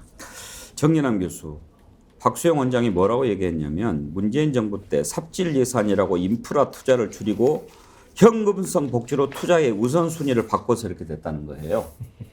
그러니까 이게 아무리 지금 집권 2년 차입니다. 근데 문정부 때 소위 이른바 안전 인프라 투자를 줄였다라고 얘기하면서 복지 예산 때문에 그런 거다. 이런 정도의 그냥 두리뭉실한 얘기를 하고 있는데 최소한의 근거도 제시하지 않았어요. 여의도 연구원 뭐 부원장 정도 되면 뭐 어떤 예산들이 줄어서 됐다는 얘기도 하지 못하는 지경에 그저 전 정권으로 책임 떠넘기기에 지금 급급한 겁니다. 저는 대통령의 행보, 지금 집권 여당의 행보 정말 여론조사 30% 중반 믿을 수가 없어요. 정말 국민이 더 크게 분노하고 심판해야 되는 상황인 것 같아요. 이런 상황이 지속되는 상황 속에서 어떻게 30%대 중반 지지율이 나옵니까? 국민들은 정말 이 여론조사 못 믿겠다고 할 거예요. 그리고 일상적으로 우리가 이런 정도 수준이면요. 대통령을 잘못 보았다라고 하는 국민적 정서가 이제 저는 좀 거의 임계점에 달하고 있다. 그런 부분에 대한 것을 부채질하고 있는 게 정부 여당의 태도라고 보여집니다. 박수영 원장 이야기는 제가 좀 바로 잡아야 될 것 같은데요. 문재인 정부 때 소방안전 관련해서 지방직이었던 것을 국가직으로 전환을 했고요. 하면서 예산이 20% 정도 증액된 걸로 알고 있습니다. 네. 뭘 얘기한들 본인들의 잘못이 가려지겠습니까만은 말이라도 좀 바로 하고 이렇게 어려운 때에 국민들이 마음이 너무나 아프지 않습니까? 오늘 아침에 만나는 분들마다 그렇게 얘기를 해요. 정말 뉴스를 볼 수가 없었다. 안녕하십니까? 라는 인사도 못하겠다. 그런 국민들의 마음을 헤아린다면 말이라도 대통령 간다고 상황이 달라지냐 이따위 얘기를 어떻게 합니까? 그러면 대통령 뭐하러 있습니까? 뭐하러 출근합니까? 그냥 집에 있으면 되죠. 어떻게 그런 얘기를 할 수 있습니까? 그러면 국민들 듣기에 그렇겠네. 대통령이 와도 뭐 비 못 막으니까 그렇게 생각할까요? 그러면 대통령 왜 있어요? 대통령이 구름신도 아니고 와가지고 비를 몸으로 막을 거 아니지 않겠습니까? 그러면은 대통령실 비행기 왜 띄어요? 그 안에 비상 뭐 연락 장치랑 이런 게 다 있는 겁니다. 그러니까 결정하고 컨트롤 타워인 것이지 누가 대통령 보고 뭐 우산 씌워달라 그랬습니까? 도대체 어떻게 생각 수준이 이렇게 저급한지 모르겠어요. 윤재욱 국민의힘 원내대표가 경북 지역에 수해 참사 현장을 가서 위문을 했어요. 그 어떤 이제 수재민들이 같이 이제 막 안고 막 울고 막 이렇게 하거든요. 그 그 부분만큼도 못한 거예요, 대통령은. 그렇죠. 오늘 참 많은 국민들이 또 우리 많은 시청자들께서 나라 걱정 같이 하시면서 우리 정치본색을 함께 해주셨는데요. 정치본색 사상 처음으로 동시 접속자가 2만 명을 돌파했습니다. 그렇지만 정말 감사하지만 기쁘다고는 얘기를 못 드리겠습니다. 함께 해주셔서 감사한데요. 우리가 정말 상식 회복을 위해서 진실을 향해서 더욱 힘을 모을 때입니다. 여러분들 계속 함께 해주시고요. 동시 접속 2만 명 꼭 달성하고 싶다 이렇게 생각했는데 여러분들 앞으로 우리가 진실 하나로 합쳐지면 더 강한 힘을 발휘할 수 있습니다. 그래서 그 목소리를 들려줘야 됩니다. 정신 똑바로 차리도록. 주변에도 더욱 널리 알려주시고 또 저희들이 판매하고 있는 제품도 많이 구입해 주십시오. 그러면 저희가 힘을 더 가질 수 있습니다. 잠시 후에 광고 나갈 텐데요. 스픽스 글래무어 상품 많이 구입해 주시고 오늘 또 동접 2만 축하합니다. 상강들님 슈퍼챗 보내주셨고요. 동쪽바다 독도님 오늘 특히 고인들의 명복을 빈다면서 슈퍼챗 보내주신 분들이 많이 계세요. 불독님 삼각 고인들의 명복을 빕니다. 쓰리포님 집중호우로 돌아가신 분들의 명복을 빕니다. 슈퍼챗 보내주신 분들 앞에도 또 있었죠. 슈퍼챗 소개하게끔 한번 돌아가신 분들의 명복을 비는 분들 의견도 많이 보내주셨습니다. 오늘 손미르님, 태정태세 비욘세님 두 분께 저희가 스픽스 글래머에서 드리는 자연주의 화장품 보내드리도록 하겠습니다. 그 외에도 많은 분들 감사의 뜻을 전합니다. 오늘 제가 좀 마음이 너무 격해져서 좀 흥분했는데 여러분들 이해해 주시기 바랍니다. 잠시 후 2부에서요. 김종대 레이더 시간에는 이런 난리통에 우크라이나 갔는데 간 게 적절한지 한번 따져봐야 됩니다. 갔을 때 우리가 얻을 수 있는 게 무엇이고 잃을 수 있는 건 또 무엇인지도 따져봐야 되고 전쟁지 아닙니까? 거기를 그렇게 위험을 무릅쓰고 간 것 이거 한번 짚어봐야 됩니다. 김종대 레이더에서 살펴보도록 하겠습니다. 오늘 함께해 주신 정기남 교수님, 전영 교수님, 박진영 부원장, 임세현 대변인 네 분 감사합니다. 전하는 말씀 듣고 김종대 레이더 이어가겠습니다. 글래머 좋아. 글래머 안 좋아? 좋아요. 글래머 좋아. 너 좋다. 그때 글래머를 발랐으면 티가 안 났을 텐데. 농사하고 그럴 때 피부가 타요. 타면 안 되죠. 그러면 이거 바르면 되지 않겠습니까? 네. 맞습니다. 좋아요. 조건이 좋습니다. 그리고 품질은 제가 보증합니다. 많이 구입해 주시면 우리 스픽스가 힘을 갖는데도 도움이 된다는 말씀 드립니다.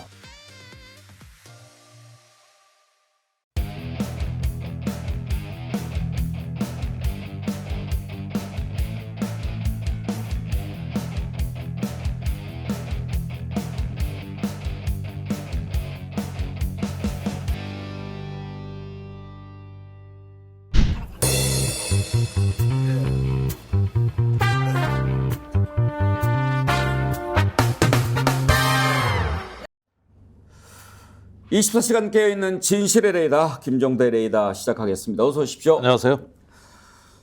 윤석열 대통령이 우크라이나 간다는 얘기 안 했는데 이제 갔습니다. 네. 가장 큰 이유는 뭐라고 봐야 됩니까?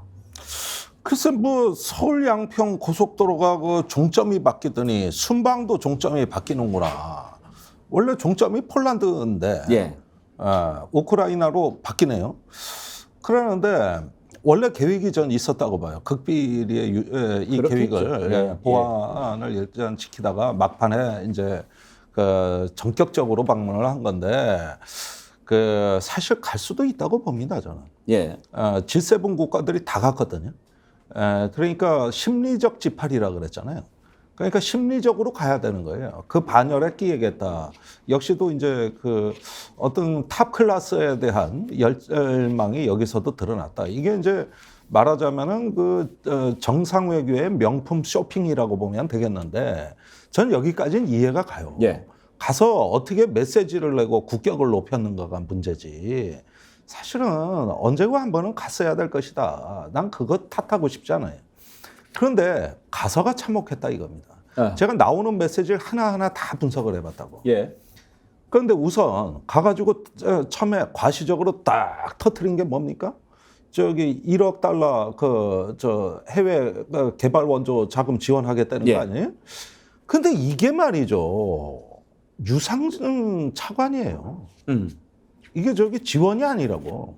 거기에다가 6월에 추경호 경제부총리가 이미 우크라이나하고 합의를 하고 사인까지 한 거예요. 예. 근데 지금 올해 그 우크라이나에 대한 세계 지원이 한 440억 달러 정도 지원이 나갑니다. 그중에 380억 달러는 이미 지원이 나갔고 이거는 전쟁 물자 지원 빼고 하는 거예요. 전쟁 무기 지원 빼고. 예컨대 미국이 우크라이나에 지금 무기 지원하고 뭐 총 지원한 게 1,000억 달러가 넘어요. 요거 빼고 얘기입니다. 그리고 전 세계가 나머지 어떤 그 재정 지원이라든가 생존의 지원에 필요한 게 지원액이 440억 달러인데 우리나라가 1억 달러 유상증자 하려고 여기 간다는 거예요? 그것도 저금리로 해서 다 받아내겠다는 돈이에요. 그러면 우선 국격에 맞지가 않아요. 이게 뭐 세계 12위 경제국의 심리적 지팔이라고 얘기해놓고 왜 한국은 여기 와서 또 다 지나간 얘기를 갖다가 하면서 마치 새로운 지원을 하는 것처럼 얘기를 하느냐 이거예요.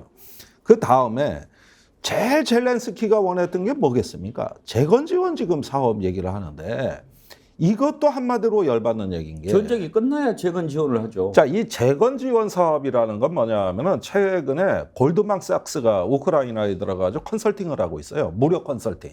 그래가지고 이제 세계은행이 자금을 마서 1조 달러에 달하는 우선은 4,400억 달러, 장기적으로 1조 달러에 들어가는 재건 사업. 여기에 뭐가 있냐면 주택이 있고 인프라가 있고 에너지가 있고 그다음에 농업이 있고 복지가 있어요. 이 순서대로입니다. 여기에 들어가는 돈이 총 우선 4,400억 달러, 그 다음에 1조 달러인데 아시다시피 유럽 국가들 재정이 지금 다 바닥났습니다. 인플레에다가 지금 재정 악화에다가 해가지고 그 파리에 폭동난 거 보세요. 프랑스 전역에. 영국에 지금 교사 간호사들이 다 거리로 나왔어요. 이러다 보니까 이 기금 조성이 안 되는 거예요, 지금.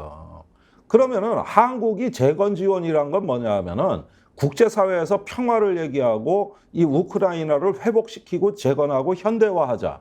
이런 어떤 구상이 나오고 그래서 기금이 조성돼서 그 다음에 발주가 되는 건데 이번에 그 폴란드 갔을 때부터 원희룡 장관부터 해가지고 여기서 짭짤한 수주가 나온다 이 얘기예요. 폴란드를 타고 들어가면은 앞으로 수주 받을 수 있다 그러는데 그런 얘기를 하고 우크라이나를 들어가니 결국은 연불보다 제법 아닙니까? 거기에다가 이런 재건 지원에 앞서가지고 국제 협력을 먼저 얘기하고 지금 유럽이 다 재정이 아주 엉망이 됐으니 한국, 일본 이런 동아시아 국가들이 기여하겠다든가 뭐 말 한마디라도 이렇게 해놔야지. 아니 벌써부터 이걸 얘기를 하니까 지금 삼부 토건부터 해가지고 건설업체들하고 일부 플랜트 이런 기업들 주가가 쑥쑥 올라가고 있다던데 이거는 천민 자본주의 아닙니까? 나중 얘기잖아요. 그다음에 우리가 지금 재건 사업에 뭐가 유리합니까? 그러니까 이번에 이런 우크라이나 방문에서도 이런 짜증나는 얘기에다가 거기에다가 젤렌스키 대통령이 제일 듣고 싶어하는 얘기, 제일 하고 싶어 했던 얘기가 뭐였겠냐고. 그 또 공개는 안 됐지만 실제 무슨 얘기를 했겠냐고. 무기 지원입니다. 지금 당장 죽느냐 사느냐예요. 그런데 한국에 이제 포탄 50만 발을 줬다 그러지만 몰래 줬다 그래놓고 뭐 쉬쉬하고 있고 그 다음에 이제 제일 원하는 무기가 지대공 미사일 같은 건 빨리 달래는 거거든요. 지금 러시아의 그 드론 미사일이 매일 쏟아지고 있어요. 이게 지대공 요격 미사일이 있으면 방어가 가능하거든요. 근데 한국의 그 천국 미사일 있잖아. 난 자꾸 이게 천국 미사일을 천공 미사일이라고 내가 자꾸 실수를 하는데 하여간 한국이 그거 시험 개발 다 해가지고 실전 배치까지 다 끝난 이게 적어도 방어 무기 같은 거 그런 것 좀 달라는 거예요. 그런데 올해죠. 올해 4월에 윤석열 대통령이 로이터 통신 인터뷰에서 뭐라 그랬어요? 어떤 국제법 위반이나 중대한 인도적 사태가 있을 때는 인도적 재정적 지원에만 머무를 수 없다. 그러면서 미국 방문 때 우크라이나에 무기 지원을 하겠다고 전 세계에 얘기를 해놔버렸잖아요. 그런데 이번에 딱 갔잖아요.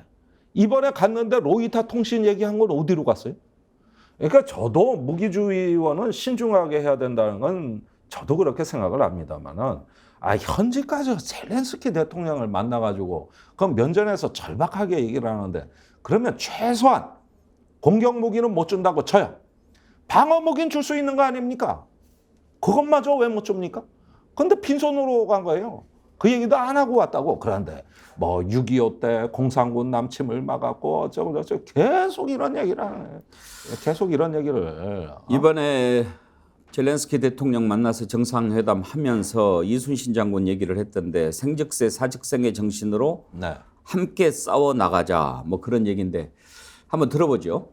한국의 안보 지원, 인도 지원, 재건 지원을 포괄하는 우크라이나 평화 연대 이니셔티브를 함께 추진해 나가기로 했습니다. 젤렌스키 대통령께서 제안한 평화 공식의 중요성에 공감하고 성공적인 평화 공식 정상회의 개최를 추진해 나아가기로 했습니다. 한국은 지난해 약 1억 불의 인도적 지원에 이어 올해 1억 5천만 불의 인도적 지원도 효과적으로 이행해 나갈 것입니다. 올해는 우크라이나 정부 재정 안정성을 위해 세계은행과 협력하여 재정 지원도 새롭게 실시할 계획입니다.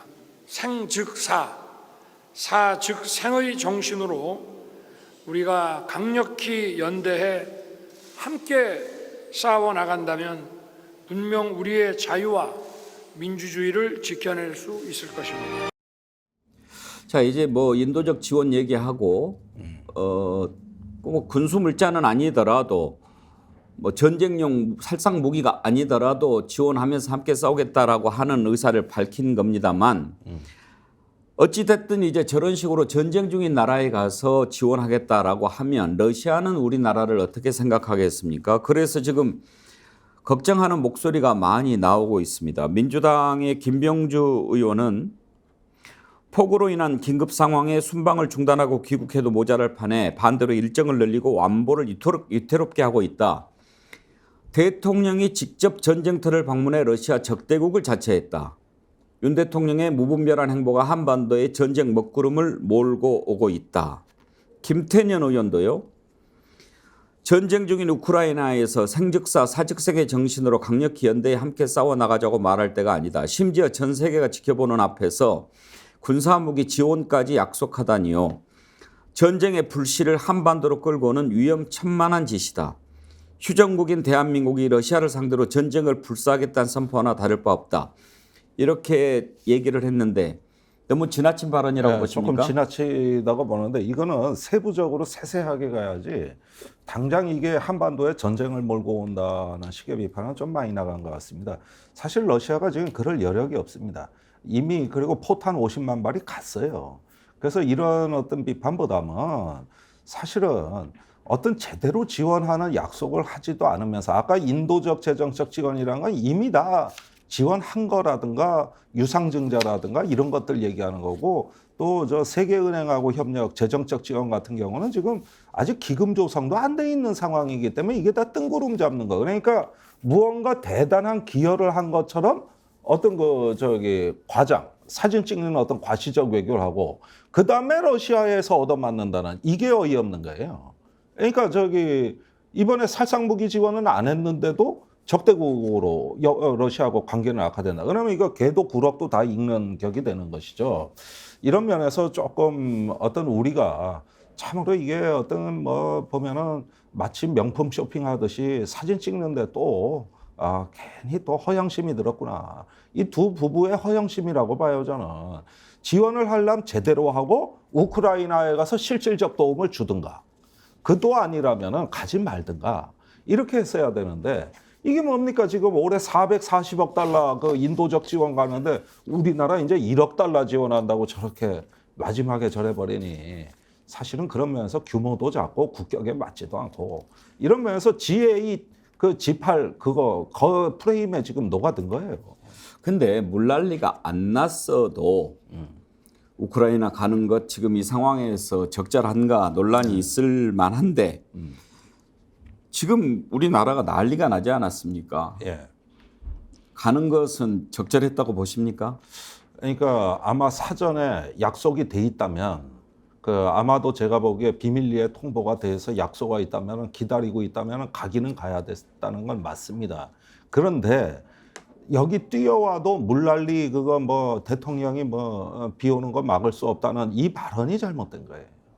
그러니까 이런 부분에 대해서는 원칙적으로는 극비리에 합의가 됐으면 연기할 수도 있고 다음 기회를 볼 수도 있습니다만은 해명이 지금 내가 정상회교하고 바빠 죽겠는데 물난리 얘기는 왜 하냐는 식으로 얘기해버리는 이게 잘못된 거예요. 이게 잘못된 거고 또 현지에서 그럼 제대로 챙겼냐 이런 부분은 따져야 되는데 두고 보십시오.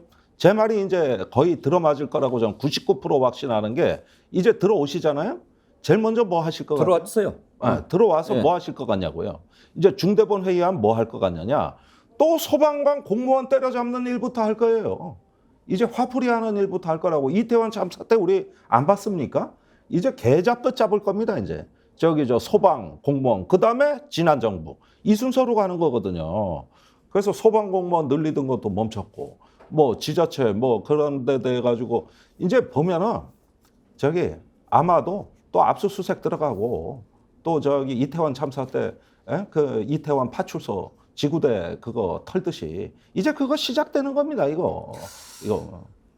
그러면 이제 우크라이나 부분에 대해서 앞으로 우리가 참여할 수 있는 부분들 어떤 것들이 있습니까? 아니 그런데 객관적으로 분리하고요. 이 전체 설계를 맡은 게 지금 저기 두 개 컨설팅 업체 그 중에 하나가 이제 JP 모건이라고 아까 말씀드렸고 이런 다음에 그 세 개의 은행과 유럽 연합에서의 어떤 기금 조성 요 두 가지가 핵심이에요. 근데 우리가 거기에 지금 뭐 앞으로 협력할 생각이다 이랬지만은 각국이 돈을 안 냅니다. 이 1조 달러에 대한 돈을 누가 부담할 거냐 이런 부분이 있기 때문에 대통령이 해야 될 말은 세계 평화의 비전과 국제 협력의 절박성, 그다음에 이런 기금 조성의 필요성 이런 것들을 국제 회의에서 뭐 전략적인 방향을 제시하고 이런 게 먼저 선행이 돼야 되겠죠. 그런데 지금 우리가 1억 달러 내고 저 재건 지원 사업을 수주하겠다 이래야 되니까 아니 벌써 제밥에 관심 있는 거지 그래. 그래서 벌써 국내 토건 업체들 저기 주가 오르고 있다. 이거는 솔직히 말해서 천민자본주의예요. 그 전에 생략된 게 너무 많아요. 이건 격에도 맞지 않아요. 자, 재건 지원은 우리가 기여 한 만큼 하는 겁니다. 그리고 우선 세계가 이 부분에 대한 공감대를 모아야 되는 거거든요. 그렇죠. 네. 그런 면에서는 유상차관 1억 5천만 달러 가지고 또 생색내고 이런 자세는 아닌 것 같다.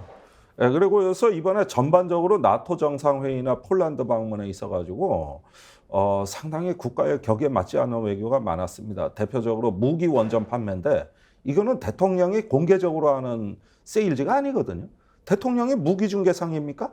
작년에 원전 카다로그 수백 건 들고 가서 정상들 앞에서 카다로그 설명했지 않습니까? 보험 설계사 마냥. 그러니까 이런 게 이제 격에 떨어지기 때문에 유럽의 나토 정세에도 맞지 않고 부산 엑스포 유치가 안 되는 게 이런 것 때문이에요. 외국 정상들이 이상하게 보잖아요. 우리 대통령을. 저 잡상인 같이 본단 말이에요. 잡상인 같이. 하 의원님이 재건 사업 대가로 우크라 파병 약속한 건 아니겠지요? 김종대 의원님 그렇게 주셨는데 파병까지는 안 가겠죠? 그건 절대 불가능합니다. 불가능하고 만에 하나인데 이건 좀 따져봐야 되겠는데 저렇게까지 가서 얘기할 때는 과연 공개된 메시지가 전부일까? 분명히 궁금하죠. 제가 보기에는 젤렌스키가 원하는 게 너무 분명하고 뚜렷하거든요. 또 저번에 우크라이나 포탄 우회 지원하듯이 그런 방식의 추가 무기 지원을 합의 안 했을까? 그렇다면 이게 갈 이유가 없는 거거든요. 그리고 재건 지원 사업 저렇게 뻔뻔한 얘기를 할 수도 없는 거고. 저는 이거 조금 뭔가 들여다볼 여지가 있다고 봅니다. 그리고 4월에 로이터 통신 인터뷰에서 분명히 군사적 지원을 얘기했거든요. 그런데 이번에 가서 그 얘기를 안 했다? 그러면은 기다리는 우크라이나 대통령 거의 사기당한 거 아니에요?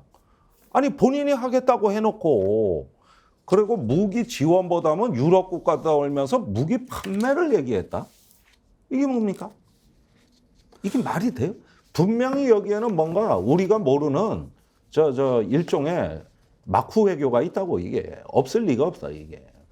이번에 그 우크라이나 가는데 지금 전쟁 상황 아닙니까? 예. 그래서 보니까 뭐 드론 공격지 통과해 왕복 27시간 긴박했던 우크라 여정 이렇게들 기사를 썼던데 네. 안전 문제는 어떻게 담보를 하고 갔을까요? 아니 그러니까 폴란드에서 기차로 간 거거든요. 예. 그거는 다른 정상들이 다 똑같이 한 거예요. 그다음에 바이든 대통령이 그 폴란드 우크라이나 방문할 때 말입니다. 안전을 어떻게 도모했는지 아십니까? 러시아에 미리 알려준 겁니다. 그러니까 우리 간다. 그러니까 여기서 지금 안전에 관한 문제를 대통령의 뭐 특수 경호, 뭐 보안 작전 이래가지고 무슨 고도의 작전을 한 걸로 지금 신문에서 보도 쓰는데. 러시아에 알려줬다는 거는 밝혀진 팩트입니까? 아 그렇죠. 그때 폴란드에서 기차 타고 하루 전날 러시아에 알려준 거죠. 그래가지고 언론에 일부러 내버린 거죠. 그러니까 나 가니까 공격하지 마라. 자, 이 국제 정치는 말입니다. 전쟁 중에도 협력할 건 하고 대화할 건 하는 겁니다. 근데 이게 특수작전으로 되는 경우가 아니에요. 아시다시피 우크라이나는 안전한 데가 한 군데도 없어요. 어디가 안전합니까? 국토제가. 그러니까 이런 식으로 해가지고 특수작전을 한 걸로 돼 있는데 그 자체는 불가능한 것이고 다른 대통령들은 다 간다 그랬고 또 심지어 러시아에 알려줌으로써 안전을 보장한 거예요. 그런데 무슨 특수작전이 있다는 거예요, 여기에? 당연히 있기야 있겠지. 뭐 경호, 드론 띄우고 뭐 했겠지. 그런데 전투기가 갑니까? 무슨 특수부대가 갑니까? 그런 경호작전은 없어요. 이거는 평범하게 가는 거예요. 그리고 러시아가 그런 걸 알면은 공격을 안 한단 말이에요. 그래서 다른 정상들은 공개했다.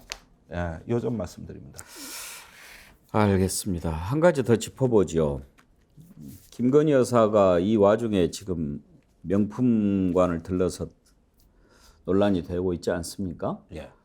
그런데 돌아올 때 물건을 샀는지 안 샀는지 세관 검사 같은 것 해보면 확인이 될 텐데 우리가 얼른 생각하기에 대통령 부부 세관 통과를 해서 이렇게 나올 것 같지는 않고 그거 어떻게 체크합니까? 아니 원래 성남공항으로 도착하는 대통령 전용기도 법대로 합니다. 예.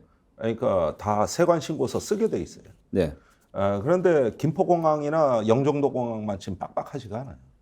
그러면서 사실은 특수화물로 처리하는 방법도 있단 말이에요. 개인이 샀더라도 개인이 신고하는 게 아니라 특수화물로 처리할 수가 있는 것이죠. 이런 빈 구멍들이 몇 개가 있어요. 그래서 이거 안 드러날 가능성이 높습니다. 특수화물은 어떤 거를 말합니까? 아니 뭐 예를 들면은 세관 신고를 필요로 하지 않은 정상 간에 주고받은 선물이라든가 또 공개되지 않은 뭐 여러 가지 물품이라든가 이런 것들은 정상 외교 차원에서 특수화물화할 수가 있는 것이죠. 그렇겠죠. 예.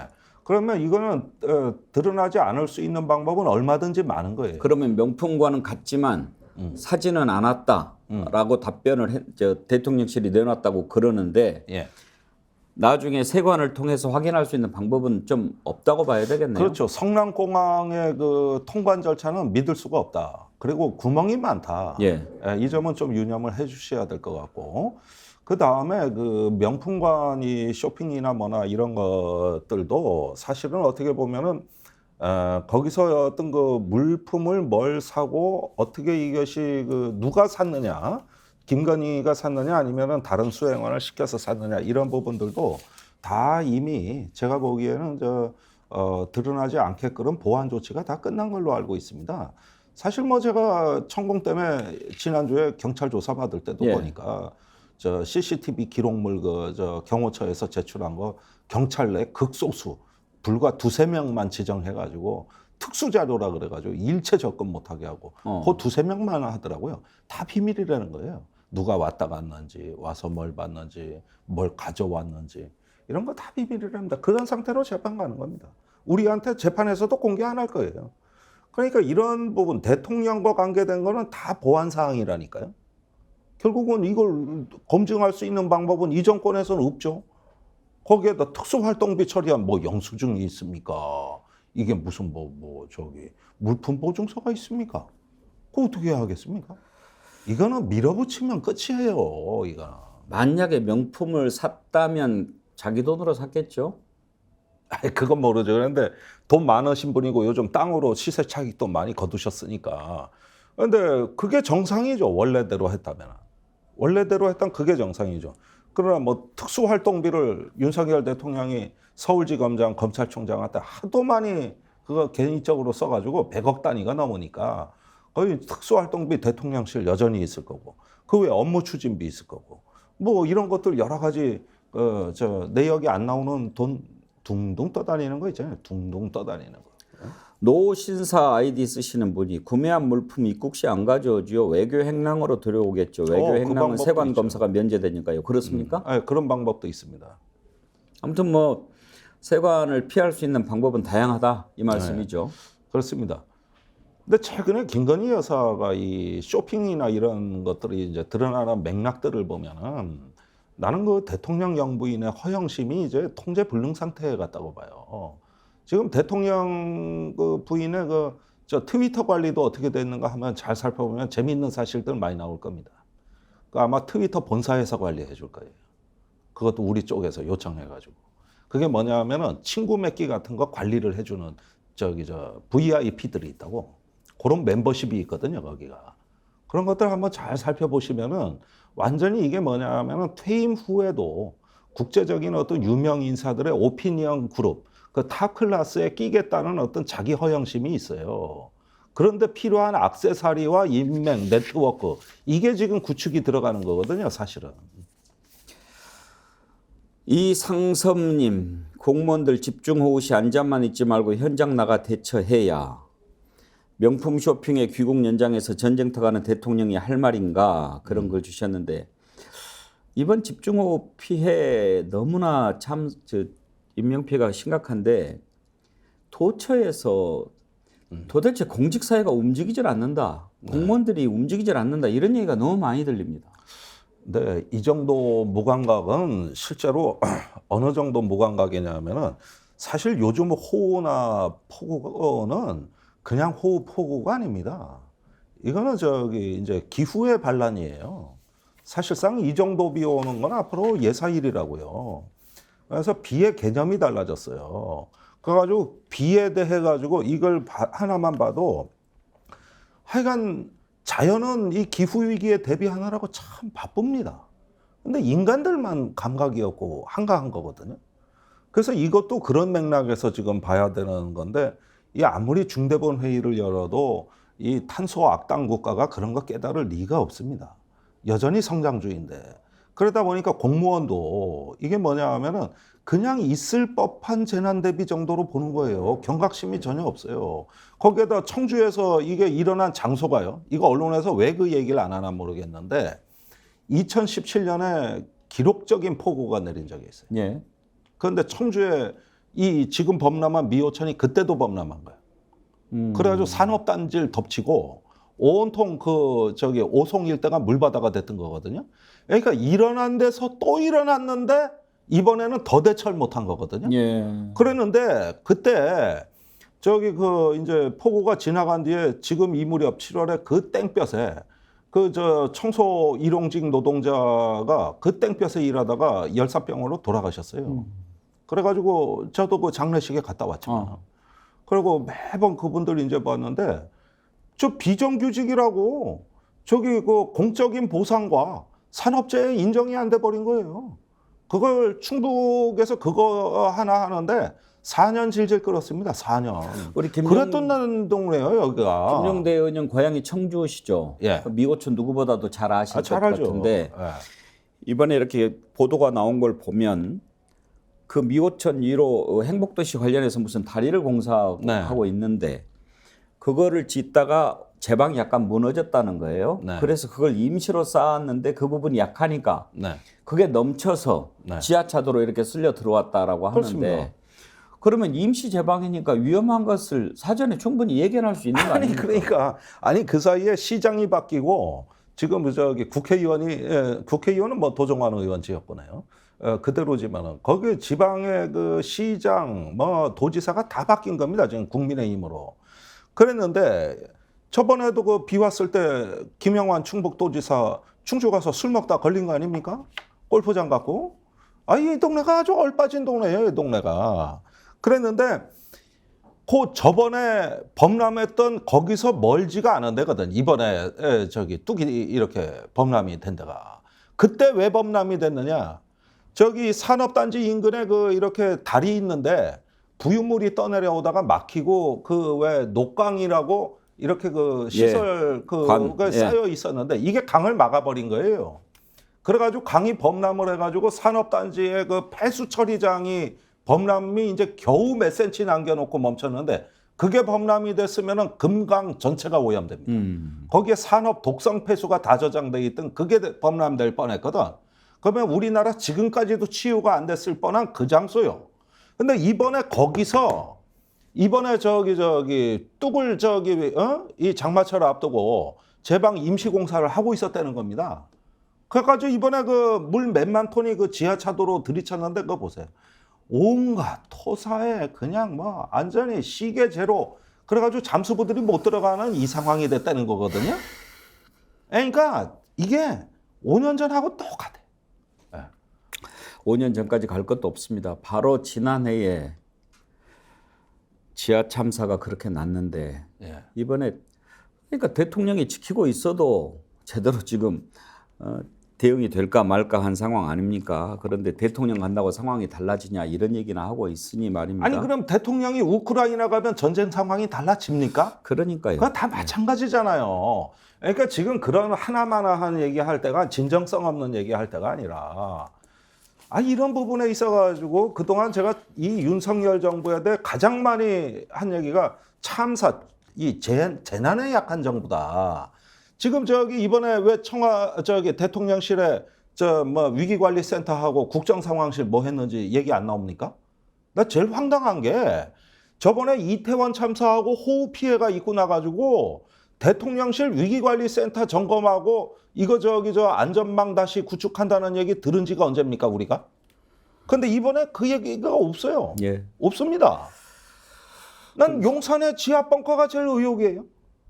국민들 짜증지수, 분노지수만 높아지니까 오늘 이 정도 하지요. 네. 예, 김종대 레이더 오늘은 우크라이나 그리고 세계 여러 나라 또 우리나라까지 한번 다 전방위로 돌려봤습니다. 오늘 동시 접속 2만 명 기록 달성하게 해주시고 또 김종대 레이더도 17,500명 계속 함께 해주신 것 진심으로 감사드립니다. 여러분들의 성원에 힘입어서 백운기의 정치본색 진실을 향해서 더욱 가까이 다가갈 수 있도록 노력하겠습니다. 상식 회복을 위해서 더욱 노력하겠습니다. 계속 함께 해 주십시오. 그리고 스픽스 글래머가 함께 판매하고 있는 선크림 세트 많이 구입해 주십시오. 저희들에게 힘을 주시는 방법입니다. 오늘 김종대 레이더 함께 해주신 김종대 전 의원 감사합니다. 수고하셨습니다. 고맙습니다. 내일 오전 10시 50분에 마음을 가다듬고 다시 찾아뵙도록 하겠습니다. 함께 해주신 여러분 감사합니다.